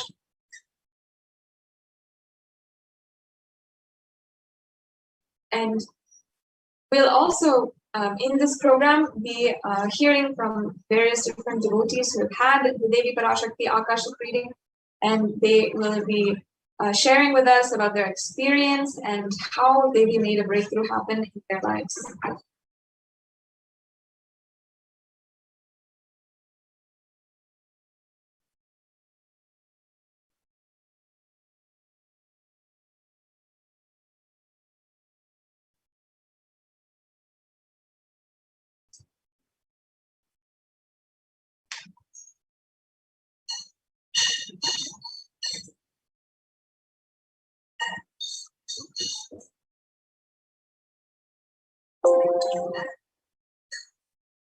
Yes. So within just a short time, we will be having the divine grace and be sitting literally in the presence of Devi Parashakti herself. I invite all of the viewers to take a few minutes right now and share with all of your friends and whomever you feel will benefit deeply from this experience, will connect deeply with the divine cosmic mother. You can invite them to this experience and invite them to ask a question during the Devi Parashakti Akashic reading. In a few short minutes, we will be moving on into the next segment of today's program after a quick break. ஆனந்தத்தை ஆனந்தத்தொடு ஆடிய ஆட்டத்தை கண்டோர் உயிருக்குளெல்லாம் இறங்கி குண்டலினிவில் உயிர்ப்பிக்கச் செய்து மாய மனத்தின் இருளை அகற்றி மாயம் அழித்து மங்களம் தந்து குரு பக்தியும் சிவ பக்தியும் பரமசிவ பக்தியும் பரமசிவ சக்தியும் அளிக்கின்றேன். மனமாயை விடுத்து குரு பதத்தை பற்றுங்கள். நித்யானந்தமாய் நிஜாவதாரமாய் வந்துதித்த என்னை பற்றி வாழ்வில் எல்லா நலமும் பெற்றிடுங்கள். ஓம் ஓம் ஓம். யாதுமாகி நின்றாய் காளி, ஓம் காளி ஓம் சக்தி, ஓம் காளி ஓம் சக்தி, ஓம் சக்தி ஓம் சக்தி ஓம் சக்தி. ஓம் ஓம் ஓம் ஓம்.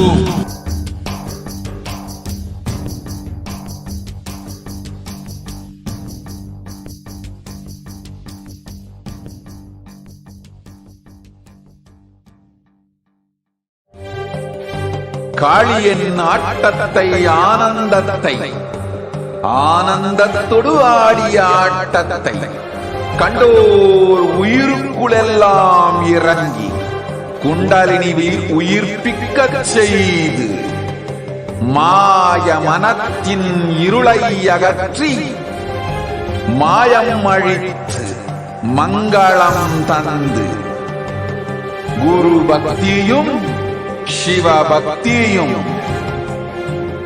பரமசிவ பக்தியும் பரமசிவ சக்தியும் அளிக்கின்றேன். மனமாயை விடுத்து குரு பதத்தை பற்றுங்கள். நித்யானந்தமாய் நிஜாவதாரமாய் வந்துதித்த என்னை பற்றி வாழ்வில் எல்லா நலமும் பெற்றிடுங்கள். ஓம் ஓம் ஓம். யாதுமாகி நின்றாய் காளி, ஓம் காளி ஓம் சக்தி, ஓம் காளி ஓம் சக்தி, ஓம் சக்தி ஓம் சக்தி ஓம் சக்தி. ஓம் ஓம் ஓம் ஓம்.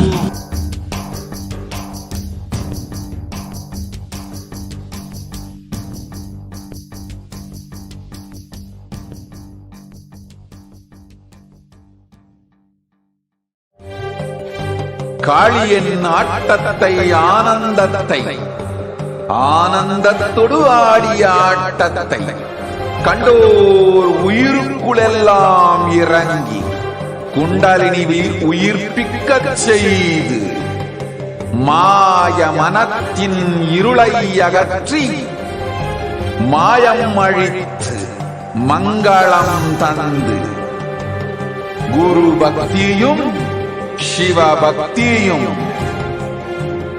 பரமசிவ பக்தியும் பரமசிவ சக்தியும் அளிக்கின்றேன். மனமாயை விடுத்து குரு பதத்தை பற்றுங்கள். நித்யானந்தமாய் நிஜாவதாரமாய் வந்துதித்த என்னை பற்றி வாழ்வில் எல்லா நலமும் பெற்றிடுங்கள். ஓம் ஓம் ஓம். யாதுமாகி நின்றாய் காளி, ஓம் காளி ஓம் சக்தி, ஓம் காளி ஓம் சக்தி, ஓம் சக்தி ஓம் சக்தி ஓம் சக்தி. ஓம் ஓம் ஓம் ஓம்.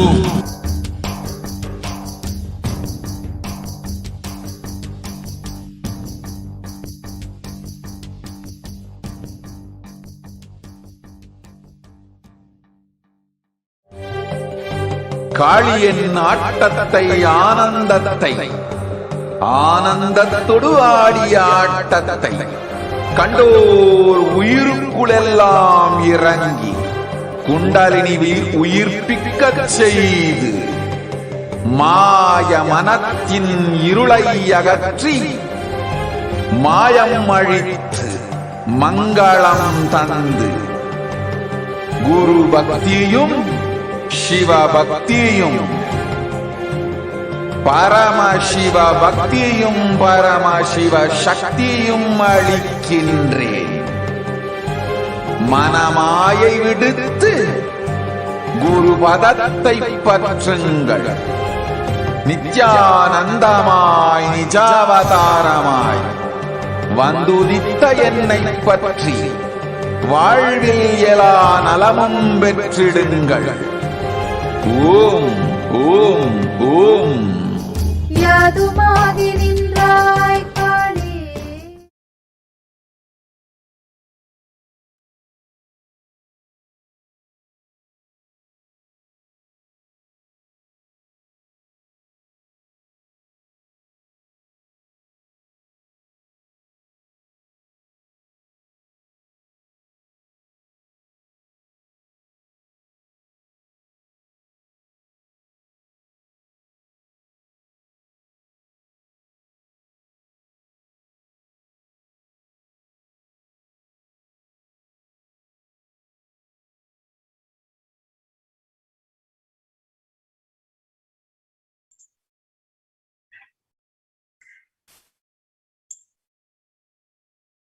Nithyanandam everyone.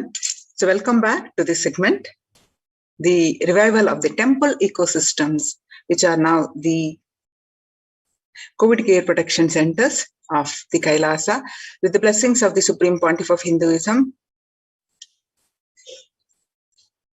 Let's chant with the Sadguru Vandanam.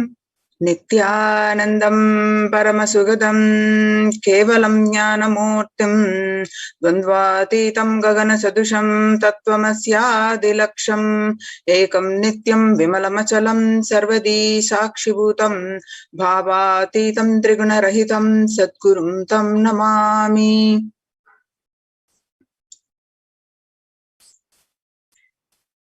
So across the India, the famous temples are shutting down. For example, amidst the COVID-19, the famous temple of Siddhi Vinayaka temple of Maharashtra and Sai Baba temple were closed down for an indefinite period due to the pandemic. And Puri Jagannath temple, the famous Puri Jagannath temple, is closed for devotees due to the pandemic for an indefinite period imposed by the Odisha government. And not only that, all religious places closed for public in Bhubaneswar as the city records the highest daily COVID surge, with the Odisha capital Bhubaneswar registering the highest ever single-day spike of 581 new COVID-19 cases. The local municipal authorities declared the closure of all religious places like temples, mosques, gurudwaras and churches for devotees till further order. In Uttar Pradesh, two major temples of the Sapta Devalaya, the cluster of 7 temples in Vrindavan, banned the entry of devotees in view of the rising COVID-19 cases. Gujarat famous Somanath temple closed for darshan amidst the COVID-19 surge for an indefinite period. On the other hand, in Tamil Nadu, Chola era temples, the murtis were beheaded. The murtis of Chola era temple have been vandalized in Pudukkottai, Tamil Nadu. A devotee who went to temple was shocked to find all the murtis in the temple in a beheaded state. He lodged complaint with the local police later. In Kailasanatha temple, in a village in Pudukkottai, is said to belong to the era of Puluchonga Chola. With Shiva as the presiding deity, the temple houses other deities such as Ganesha, Parvati, Murugan, Krishna and Nandi. All of these murtis were discovered in a beheaded state 2 days ago. So now in the time when the COVID-19 is rampant and the ancient temples are in a lockdown because of the risk of the widespread corona disease, the devotees of these temples were visiting and having darshan of their gods and goddesses for thousands of years. Yet all these ancient sacred sentiments have come to a harming halt after the lockdown have taken place. The religious fervor of the devotees is being lost due to the pandemic. The Supreme Pontiff of Hinduism is reviving the e-Kailasa ecosystem and bringing all the ancient traditions of the online platforms on Kailasa TV, YouTube, and Facebook. So let us understand the temple sciences, starting with the why deity worship, why so many temples are there in Hinduism, what is a temple, what is the science behind the temple. We will learn in this segment. So why deity worship? What are these so many deities in Hinduism? What Supreme Pontiff of Hinduism is revised systems are also now the Kailasa's de facto spiritual embassies, and which are also, some of them are COVID care protection centers. So let us understand the basics of these. And the Supreme Pontiff of Hinduism always says deities are not mere idols. They are embodiment of ideals. We do not worship the idols. We worship the ideals represented through the idols. When the divine is present before him in a form that he can see, touch and relate to, the transmutation becomes an easy and joyful process. Second, deities in a real kshetra are always real sacred place where the enlightenment energies radiated for thousands of years. In the real kshetra are always curved in the form of ancient masters and enlightened beings. Even though no longer in the body, they can be invoked through the name or form they used while in the physical plane. When we pray to the deity or chant his name, the corresponding divine vibration is automatically awakened and becomes available on the energy plane to guide and bless us. We mastered the science of bringing the divine to the deities and expressing the divine through the deities. The whole science has been mastered in the Vedic tradition. The revival of temples will be the revival of world peace and world bliss. Revival of temple culture, the deity worship where people are made to look in, that is where the revival of Sanatana Dharma, the Advaita Satya is going to happen. The deities in various temples are various forms of the deities. The divine has infinite auspicious qualities. In Sanskrit, we call as Ananta Kalyana Gunas. With those Ananta Kalyana Gunas, the divine manifests in various different forms. And Each form has got its own a special boon to give, special blessings to give to each one of us. For example, Shiva saved Markandeya from death, and that became an independent deity, Kala Kala. Same way, he danced in ecstasy, that action became Nataraja. Vishnu's very action of showering blessings on the world becomes Lakshmi. Brahma's very action of constantly sharing wisdom becomes Saraswati.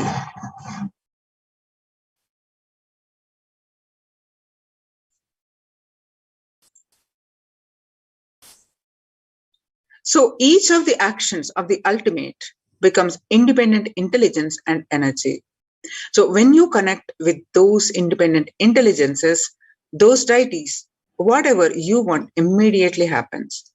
Whatever result you want, worship with those rights, with those divine energies who are the personification of those specific actions.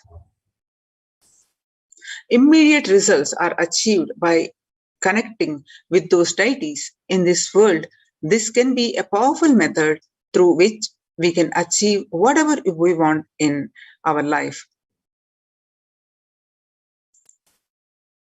So join the Kailasa's COVID Care Protection Centers. Register now through the link below, https://kailasa.org/.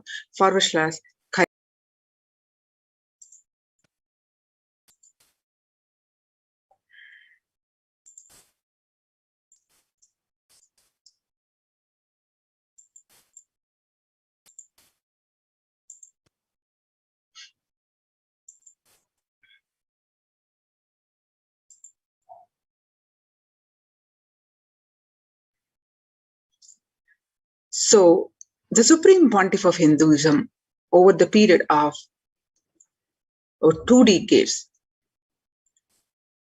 tirelessly worked to revive or establish the temple ecosystems, establish Kailasas across the globe, across the continents, in many, many places. So let's understand what Supreme Pontiff of Hinduism revealing to this world about the temple sciences. Reviving the enlightened civilization is the vision of Kailasa, the purpose of my advent.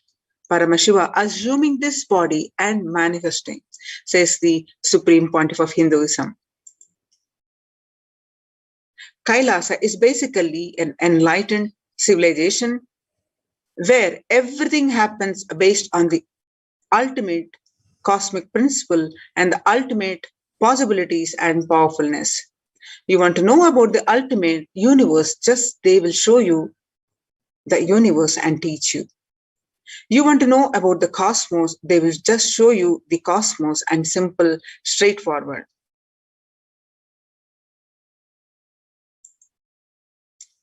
In Sanatana Hindu Dharma, we had at least 10,000 sampradayas, religions, spiritual traditions, keeping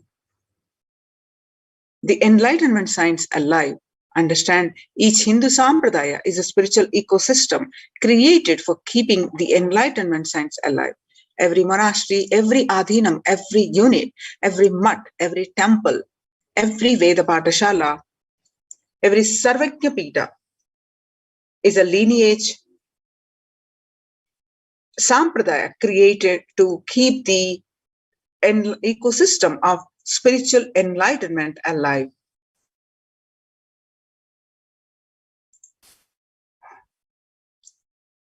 Kailasa is basically an enlightened civilization where everything happens based on the ultimate cosmic principle and ultimate possibilities and powerfulness.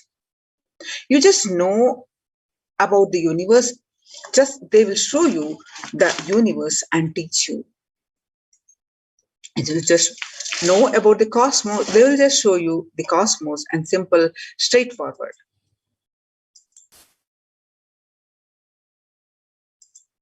In Sanatana Hindu Dharma, we had at least 10,000 sampradayas, religious, spiritual traditions, keeping this enlightenment science alive.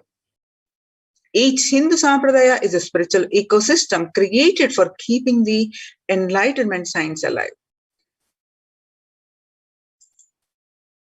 some may be Shakta, some may be yoga, some may be Vedanta, some may be Tantra, some may be Yoga Vedanta, some may be Yoga Shaiva, some may be Vaidika Shaiva, all kinds of permutation and combination.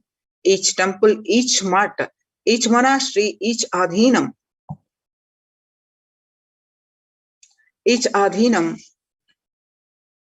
each Veda Patashala, each Sannyasa Sampradaya is a spiritual ecosystem created to keep the enlightenment science alive of that Sampradaya.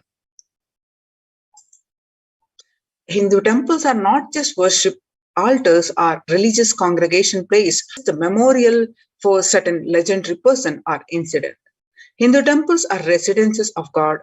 That is why in Chidambaram, Nataraja is one of the Dikshita. In Sri Rangam, Ranganatha is one of the Bhaktar who are doing the puja.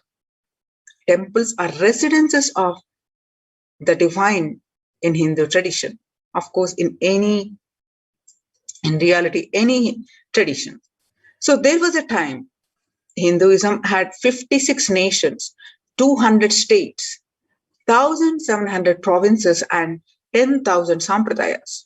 Almost 95% of the population of those days were Hindus.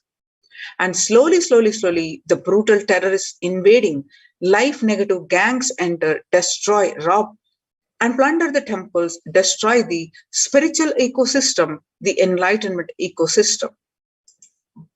In last 1,000 years, we did not have a single nation, we did not have a single state, we did not have a single province practicing Hinduism as a state religion. Legitimately, and in 10,000 sampradayas, without any doubt, the Supreme Pontiff of Hinduism says only 200 left alive, struggling to be alive. There are three unique things of Hinduism.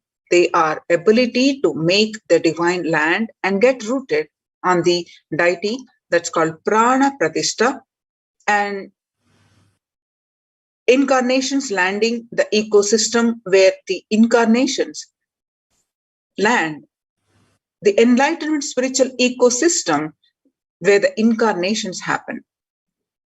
And the third thing, devotion to the feminine consciousness, Devi worship. These three are unique to Hindu tradition.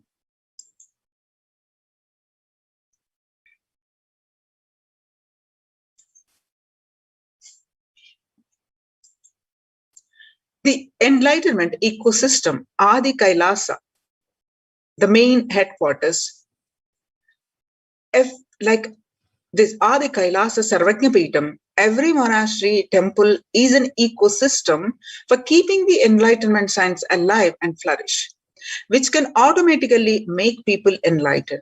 It is like enlightenment, all comes in, they just get introduced, inspired, excited, energized, and made to power manifestator, enlightened, and start radiating, and they start spreading. Enlightenment becomes the source for energy and excitement. A person who can make enlightenment as a source for energy and excitement for anyone is an incarnation. Fortunately, we are successful in making enlightenment as a source for energy and excitement to millions of people all over the world. This whole Kailasa is the revival of that enlightened civilization. A temple is a place where an intense cosmic energy is available for everyone to experience. Significantly, all the major Vedic temples built over the cultures, centuries, have been consecrated by the enlightened masters. Or rather, the temple has grown around the intense energy field established by an enlightened master for the benefit of humankind. Just as a rich man leaves behind his wealth for the next generation after he leaves the body, enlightened masters leave behind the huge energy that they bring with them in the form of temples. For instance, the four main Shankara Peethams were established by the 8th century master Adi Shankara The Chidambaram temple by Patanjali, the Palani temple by the Siddha Bogar, the Arunachaleshwara temple by the Saint Idekadar, Tirupati by Konganavar, and Tanjore by Kuruvurar. The powerful spiritual vibrations present in these places are so palpable that even the most casual visitor can feel its impact, its effects in the form of peace, bliss, or clarity.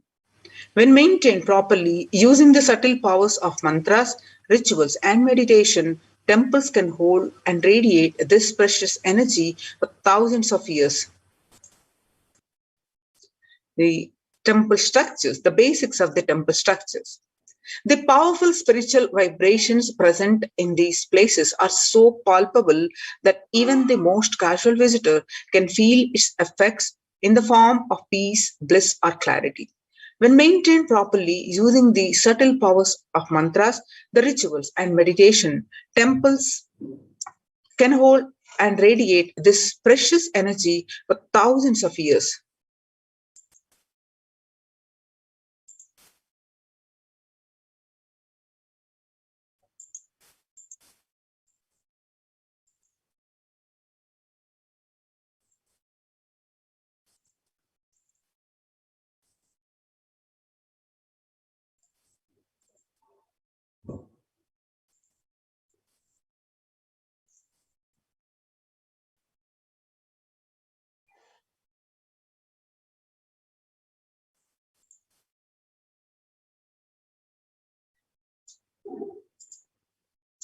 Temples are found deliberately at a place where the positive energy is available abundantly from the magnetic and electric wave conveyances of North and South Poles push.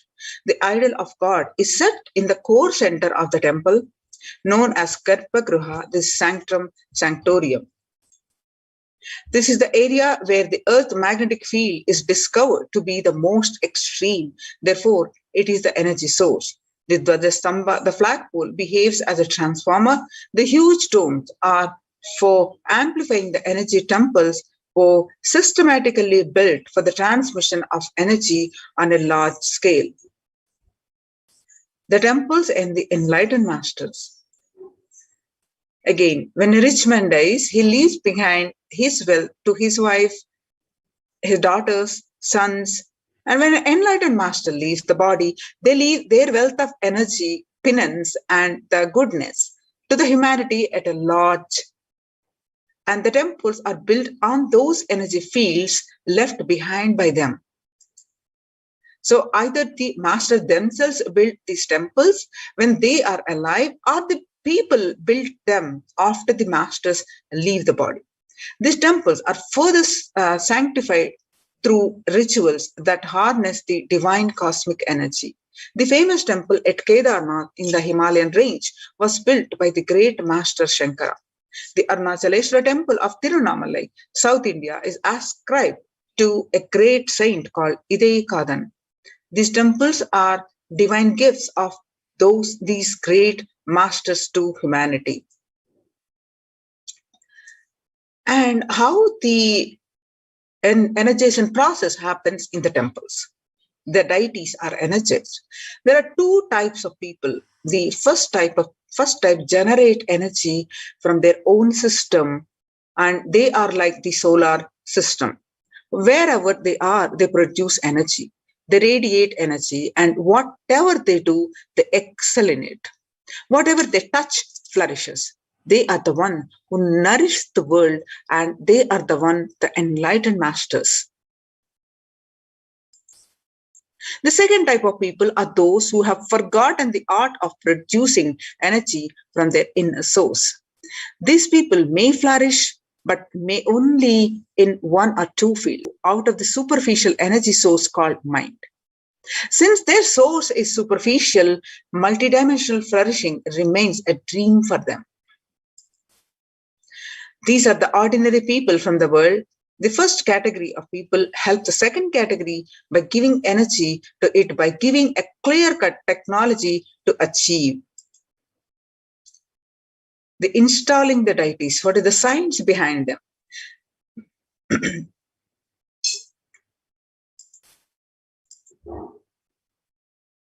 As per Vedic sciences, there are two ways to install energy in a deity. One is Agama Pratishta and the other is Prana Pratishta. In Agama Pratishta, energy installation is done by the second category of people. It is done essentially through chanting of mantras. This method will install only a few volts of energy. The energy intensity will be decided by nature of the mantras, the accuracy with which it is chanted, or the psychological state of the person chanting them. In Prana Pratishta, the energy installation is done by the first category of people. It happens through a direct connection with the divine cosmic energy that nourishes. The first category of people, that is the enlightened masters, are pure channel for the divine cosmic energy to flow through. They can choose what manifestation of the energy they wish to install. For the goodwill of society, masters have worked on the science of the inner world and have installed various aspects of the divine energy in these temple deities. Every historic temple has its own significance. Each deity has its own boon to offer depending on the type of energy installed in it. That is why, in order to conceive children, you go to a particular temple. In order to wed a suitable spouse, you go to a different temple. To defy planetary influences, you go to a different temple. And for financial problems, you go to a different temple. These benefits are nothing but the special energy packs. Temples are structures that replace an enlightened master's presence. Masters, by the sheer presence, heal people. They heal not just the physical level, but at the being level. They keep the inspiration for spirituality alive. Their presence offers an ambience of sacredness. Temples are spaces created by masters to offer the same things that they offer. While consecrating the Nithyanandeshwara Paramashiva temple sanctum at the Bangalore Adinam, the Supreme Pontiff of Hinduism said, an enlightened master is the cosmos in human form, the ultimate human form fit to perform a sanctum consecration. For an enlightened master, the energies of expression through any means never get exhausted. For example, for an ordinary human being, the grief emotion or the joy emotion exhausts when expressed through tears. The pitta, the fire element of the body, exhausts through anger. The lust energy exhausts through sexual act. The power of speech exhausts in his very saliva the moment it is uttered. All these energies of expression become exhausted as he uses them. An enlightened master's energy of expression cannot be exhausted through any of these means, because he is existence, the inexhaustible source of energy in human form, because masters do not need a body to execute their work. They can continue to do the things they do even after they have left their physical body. The sanctum created and energized by them will radiate inexhaustible energy and nurture energy being that seeks it. Only a master who can function without the help of his body is capable of creating true sanctum, one that will materialize things exactly the way he does it. Now, let us see how the Supreme Pontiff of Hinduism continuously worked to establish the Prana Pratishta temple ecosystems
श्रीनित्यशिखरदर्शनम् समस्तपापहरणम् जन्मराहित्यम् अनिभेदोत्तिगदरा Shri Paramhans Nityanand भ्रमरांब दिव्यक्षेत्रं दर्शिंచి మోక్షమే ఉందండి భక్తులారా.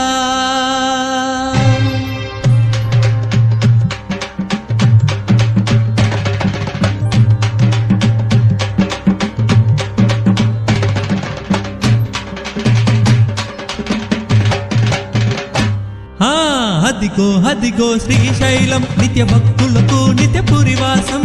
అదిగో అదిగో శ్రీశైలం నిత్య భక్తులకు నిత్య పురివాసం. అదిగో అదిగో శ్రీశైలం నిత్య భక్తులకు నిత్య పురివాసం. అదిగో అదిగో శ్రీశైలం నిత్య భక్తులకు నిత్య పురివాసం. మోక్షమునచగే శ్రీశైలం నిత్య సన్నిధి జయ గురు శైశైలం. మోక్షమునచగే శ్రీశైలం నిత్య సన్నిధి జయ గురు శైశైలం. ఓం హర హర నిత్య హర హర నిత్య. అదిగో అదిగో శ్రీశైలం నిత్య భక్తులకు నిత్య పురివాసం. అదిగో అదిగో శ్రీశైలం నిత్య భక్తులకు నిత్య పురివాసం.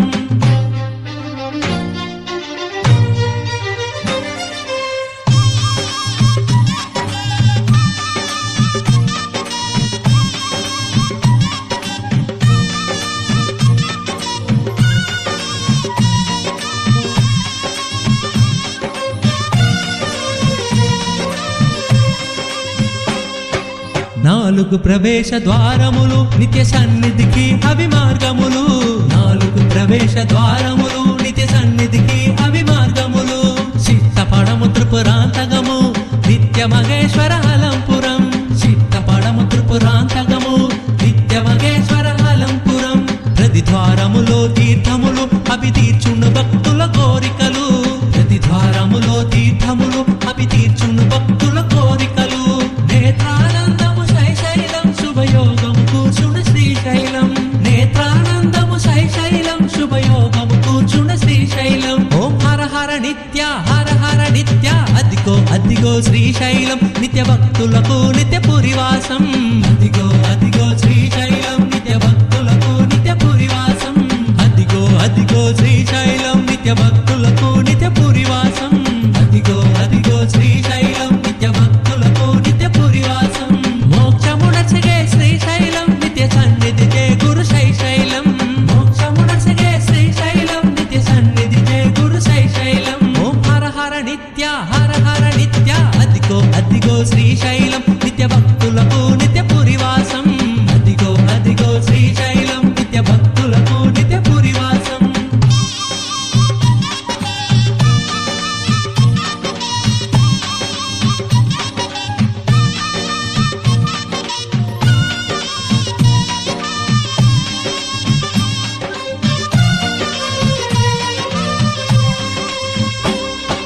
నిత్య హృదయమే శ్రీశైలం ఆరునిదేజమే శ్రీశైలం. నిత్య హృదయమే శ్రీశైలం ఆరునిదేజమే శ్రీశైలం. జోకోదరుడు శ్రీ నిత్యరుని శుభక్షేత్రము. జోకోదరుడు జియకరుడు శ్రీ నిత్యరుని శుభక్షేత్రము. మహిమా శ్రీశైలము భక్తుల యోగము.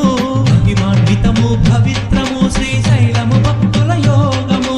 వేదసారము పురాణము కీర్తించిన క్షేత్రము శ్రీశైలం. వేదసారము పురాణము కీర్తించిన క్షేత్రము శ్రీశైలం. ఓం హర హర నిత్య హర హర నిత్య. అదిగో శ్రీశైలం నిత్య భక్తులకు నిత్య పురివాసం. అదిగో అదిగో శ్రీశైలం నిత్య భక్తులకు నిత్య పురివాసం. అదిగో అదిగో శ్రీశైలం నిత్య భక్తులకు నిత్య పురివాసం. అదిగో అదిగో శ్రీశైలం నిత్య భక్తులకు నిత్య పురివాసం. మోక్షమునచగే శ్రీశైలం నిత్య సన్నిధి జయ గురు శైశైలం. మోక్షమునచగే శ్రీశైలం నిత్య సన్నిధి జయ గురు శైశైలం. ఓం హర హర నిత్య హర హర నిత్య. అదిగో అదిగో శ్రీశైలం నిత్య భక్తులకు నిత్య పురివాసం. అదిగో అదిగో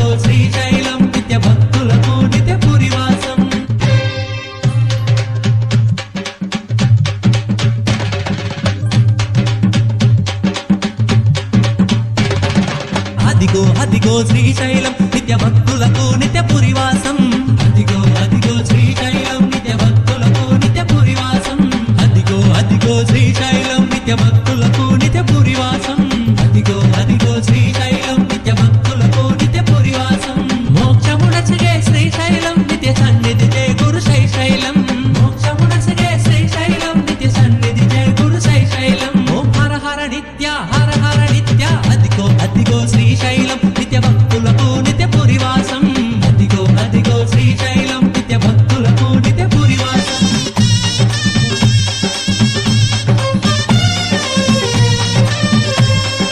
హర హర నిత్య అదిగో శ్రీశైలం నిత్య భక్తులకు నిత్య పురివాసం అదిగో అదిగో శ్రీశైలం నిత్య భక్తులకు నిత్య పురివాసం అదిగో అదిగో శ్రీశైలం నిత్య భక్తులకు నిత్య పురివాసం అదిగో అదిగో శ్రీశైలం నిత్య భక్తులకు నిత్య పురివాసం మోక్షమునసిగే శ్రీశైలం నిత్య సన్నిధి జయ గురు శైశైలం మోక్షమునసిగే శ్రీశైలం నిత్య సన్నిధి జయ గురు శైశైలం ఓం హర హర నిత్య అదిగో అదిగో శ్రీశైలం నిత్య భక్తులకు నిత్య పురివాసం అదిగో అదిగో శ్రీశైలం నిత్య భక్తులకు నిత్య పురివాసం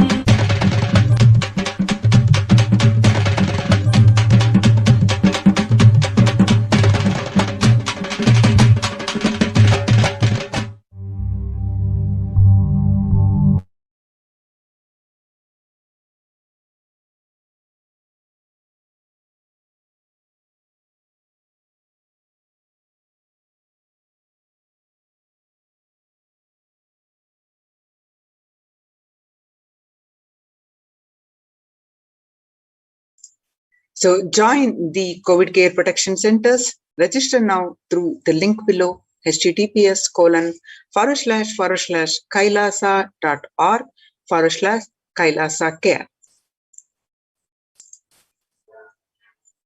The Kailasa's temple ecosystems. The Kailasa is a place where everything related to superconsciousness is revived. Yes, all the spiritual ecosystems created for enlightenment will be revived and established in such a way it never gets lost again. They are there forever serving the humanity. And now let's listen from the Supreme Pontiff of Hinduism of the revival of Hinduism temple ecosystems. I am going to revive Hinduism by setting up a model community, enlightenment ecosystem. I am going to create absolutely from the scratch newly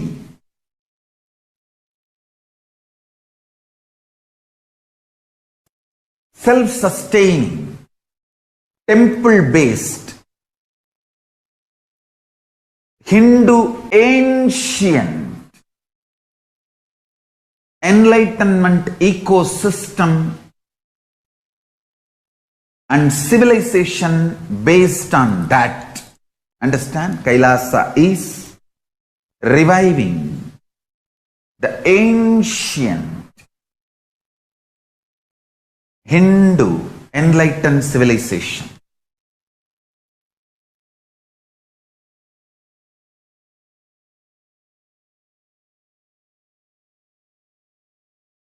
Paramashiva himself manifested this Kailasa Mandala, the enlightenment ecosystem, and the lifestyle. I am going to revive this whole enlightenment ecosystem, Kailasa, by creating a model Kailasas all over the world.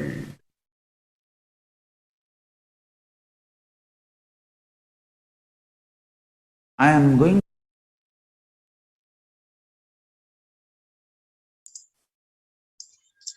The adulation of violence in recent lifestyle has enabled disruption in several nations, affecting millions of lives with the mental distress, physical health elements, defalcation of food supply, and pinpointed destruction to the infrastructure of several countries.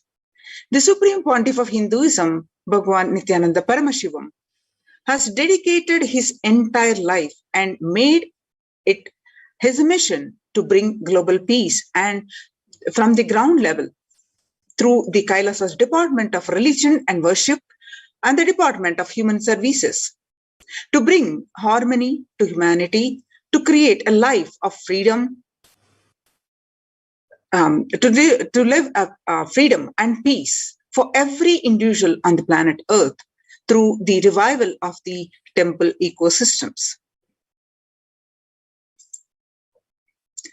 The director of the National Institute of Mental Health pointed out that the environmental factors present both risk and protective influences on mental health. He grouped such factors into 3 groups. Individual factors such as the microbiome and natural and built-in components include green spaces, housing, and highways, which may play a role in the health disparities. The social factors like family structure, poverty, and other social determinants of health. From 1994 to this date, the Supreme Pontiff of Hinduism has worked tirelessly in the revival of temple ecosystems globally through Kailasa Department of Religion and Worship and the Department of Human Services led by the Supreme Pontiff of Hinduism. This lifelong commitment to the mission and vision of bringing global harmony, sustainable living, and reproducible ecosystem has been proven in building active, contributing temple ecosystems around the world. Now you can see the glimpses how the Supreme Pontiff of Hinduism tirelessly worked starting from 1994 to this date, continuously working to establish the Kailasa's temple-based ecosystems. So the de facto spiritual embassies of Kailasa, and some of them are now the COVID care protection centers. You can see the glimpses conducting the various programs, various yatras, and various annadan celebrations, the sattvic free food, and the karaseva, leading by example, through Kailasa's ecosystems and the service to the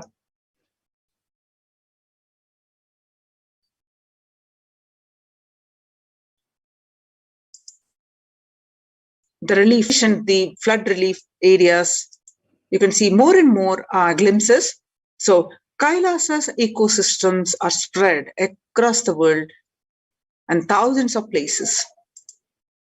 And starting from 1994, Kailasa in Tirunamalai is traditionally passed on to the hands of the Supreme Pontiff of Hinduism by Mataji Vibhudananda Puri in 1994.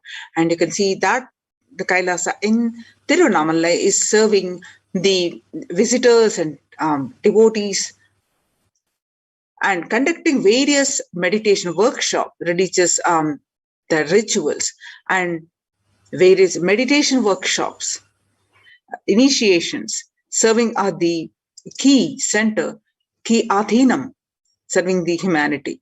And the Supreme, you can see some more glimpses where the Supreme Pontiff of Hinduism serving not only in India, the various Adhinams in India and to the West also. You can see the first ecosystem established by the Supreme Pontiff of Hinduism, the temple-based ecosystem of Kailasa, the Kailasa in Columbus, Ohio, the first temple established by the Supreme Pontiff of Hinduism outside of India, and the Kailasa in Los Angeles,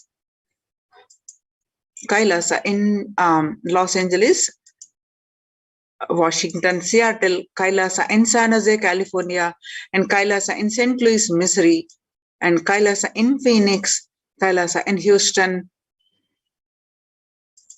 and Kailasa in Toronto, Canada. So Kailasa's Department of Religion and Worship, Department of Human Services, and each of Kailasa's temple ecosystems consider the right of happiness to be the highest fundamental right of all humans, in fact, all beings. The ultimate goal for Hinduism and Kailasa, led by the Supreme Pontiff of Hinduism, Bhagavan Nithyananda Paramashivam, is the material and spiritual well-being and prosperity of humanity. To join the COVID care production centers of the temple-based ecosystems and register now through the link below, https://kailasa.org/kailasa care. So now let us see the contributions from the Kailasa's Department of Religion and Worship during the COVID-19 pandemic. The banyan tree, the sacred banyan tree, which is the Kalpa Vriksha, continuously available online. Whoever pray to this Kalpa Vriksha gives the boons. And the deities, through live stream, you can see and have darshan and pray to these deities.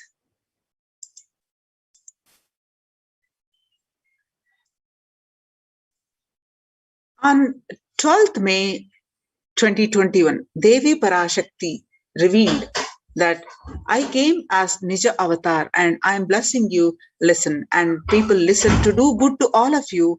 I have taken the form of Nithyananda and came down as Nija Avatar. People of India, listen carefully and listen. Time after time, Bharatam is Jnana Bhumi, where enlightened being comes, and we cannot make Jnana Bhumi as infertile. Enlightened beings have to come. They have to live, it has to flower. Few hypocrites, because they are stuck in delusion, we cannot sacrifice the world. Cosmos cannot be destroyed. The ship I did to save the cosmos from being destroyed, that is called Adi Kailasa. The ship I did to protect beings from Pralaya is Adi Kailasa, because the conspiracy of Drohis and enemies rule, the captain has to leave the ship. Before 12 years, knowing the great deluge that is going to happen, all Aushadas, by this Guru Purnima, the Rasavadam, Jnana Rasavadam, Navapashana is going to flower to allow people to come and take a dip in Navapashana flower. People, whoever comes and dip in this Sarovar, they will not have corona, they will not have death, they will not have corona. Crores and crores of people will come in line every day. They will take a dip in the Ananda Lingam.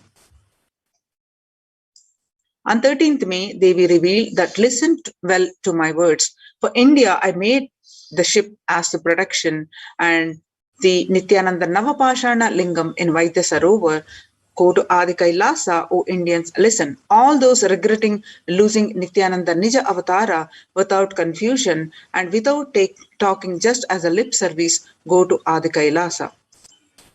Scores of people will come there looking for health, Navapashana water feast and meditate. To get health and protection and enlightenment, to protect India from the great destruction, I, Parashakti, made this huge ship. Even if captain is not there, ship is there. When the first world countries closed their borders, global emergency, Kailasa has opened its not only doors to all without exception. To join the COVID care production centers, register now through the link below, https://kailasa.org/kailasa care. You can see the various glimpses of Nithyanandeshwara Paramashiva Devalayam from Adi Kailasa Sarvajnapeetham. The various rituals happening.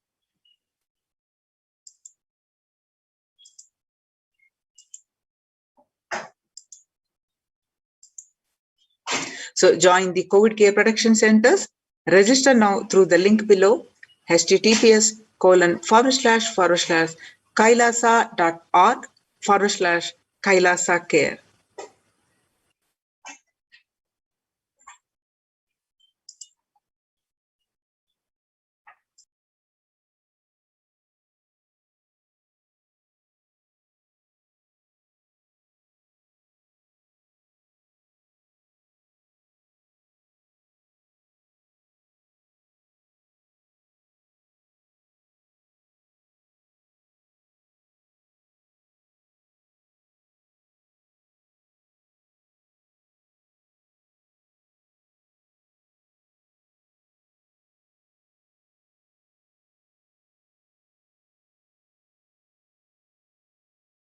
Now, let us listen to the Supreme Pontiff of Hinduism from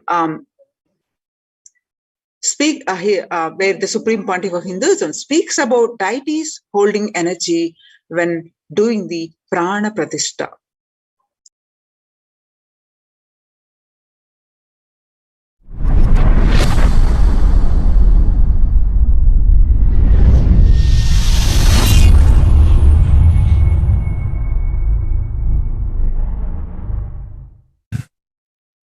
Actually, after the great pause settling, I wanted to do this Kumbhabhishekam, and then the Shivacharyas have advised us that only after the Uttrayanam, Uttrayana Punyakala means after the Uttrayana starts, we are having a good date, Uttamottama date for Kumbhabhishekam. So that's the reason we waited. And see, fundamentally, deity intensely receives the energy like a lightning and holds it and manifests continuously for the whole humanity. You see, it's like if I have to talk to you in a normal social language, it's like a lightning holder. See, I can get into the samadhi, one with Paramashiva, and bring the whole thing to planet Earth. But the deity should be able to hold it and manifest it, radiate it for the humanity. So that is the reason the beautiful, dense, most dense granite deity is made. The earlier, the Avudayar we made, too much of power manifestation, it has given crack in multiple places. I don't know how you guys will be able to believe. Maybe I'll tell them to show the video. Such dense granite cracks to pieces and so carefully maintained with so much of all the puja and everything. Crack is the last thing you can imagine in dense granite, but so many places that earlier Avudayar has had, and that's the reason we made the new deity with more dense granite now. More dense granite, the deity is done, so it can withstand the power manifestation and hold the power for quite a long time. Maybe at least next 12 years it can hold. And before that, I'm planning for the different level of granite for Avudayar. I wanted to teleport from the other planets where the 100 times more dense than planet Earth's granite is available. And anyhow, all that I'll do it and then show, and instead of giving material for trolls, I'll give information after everything is achieved, after everything is done.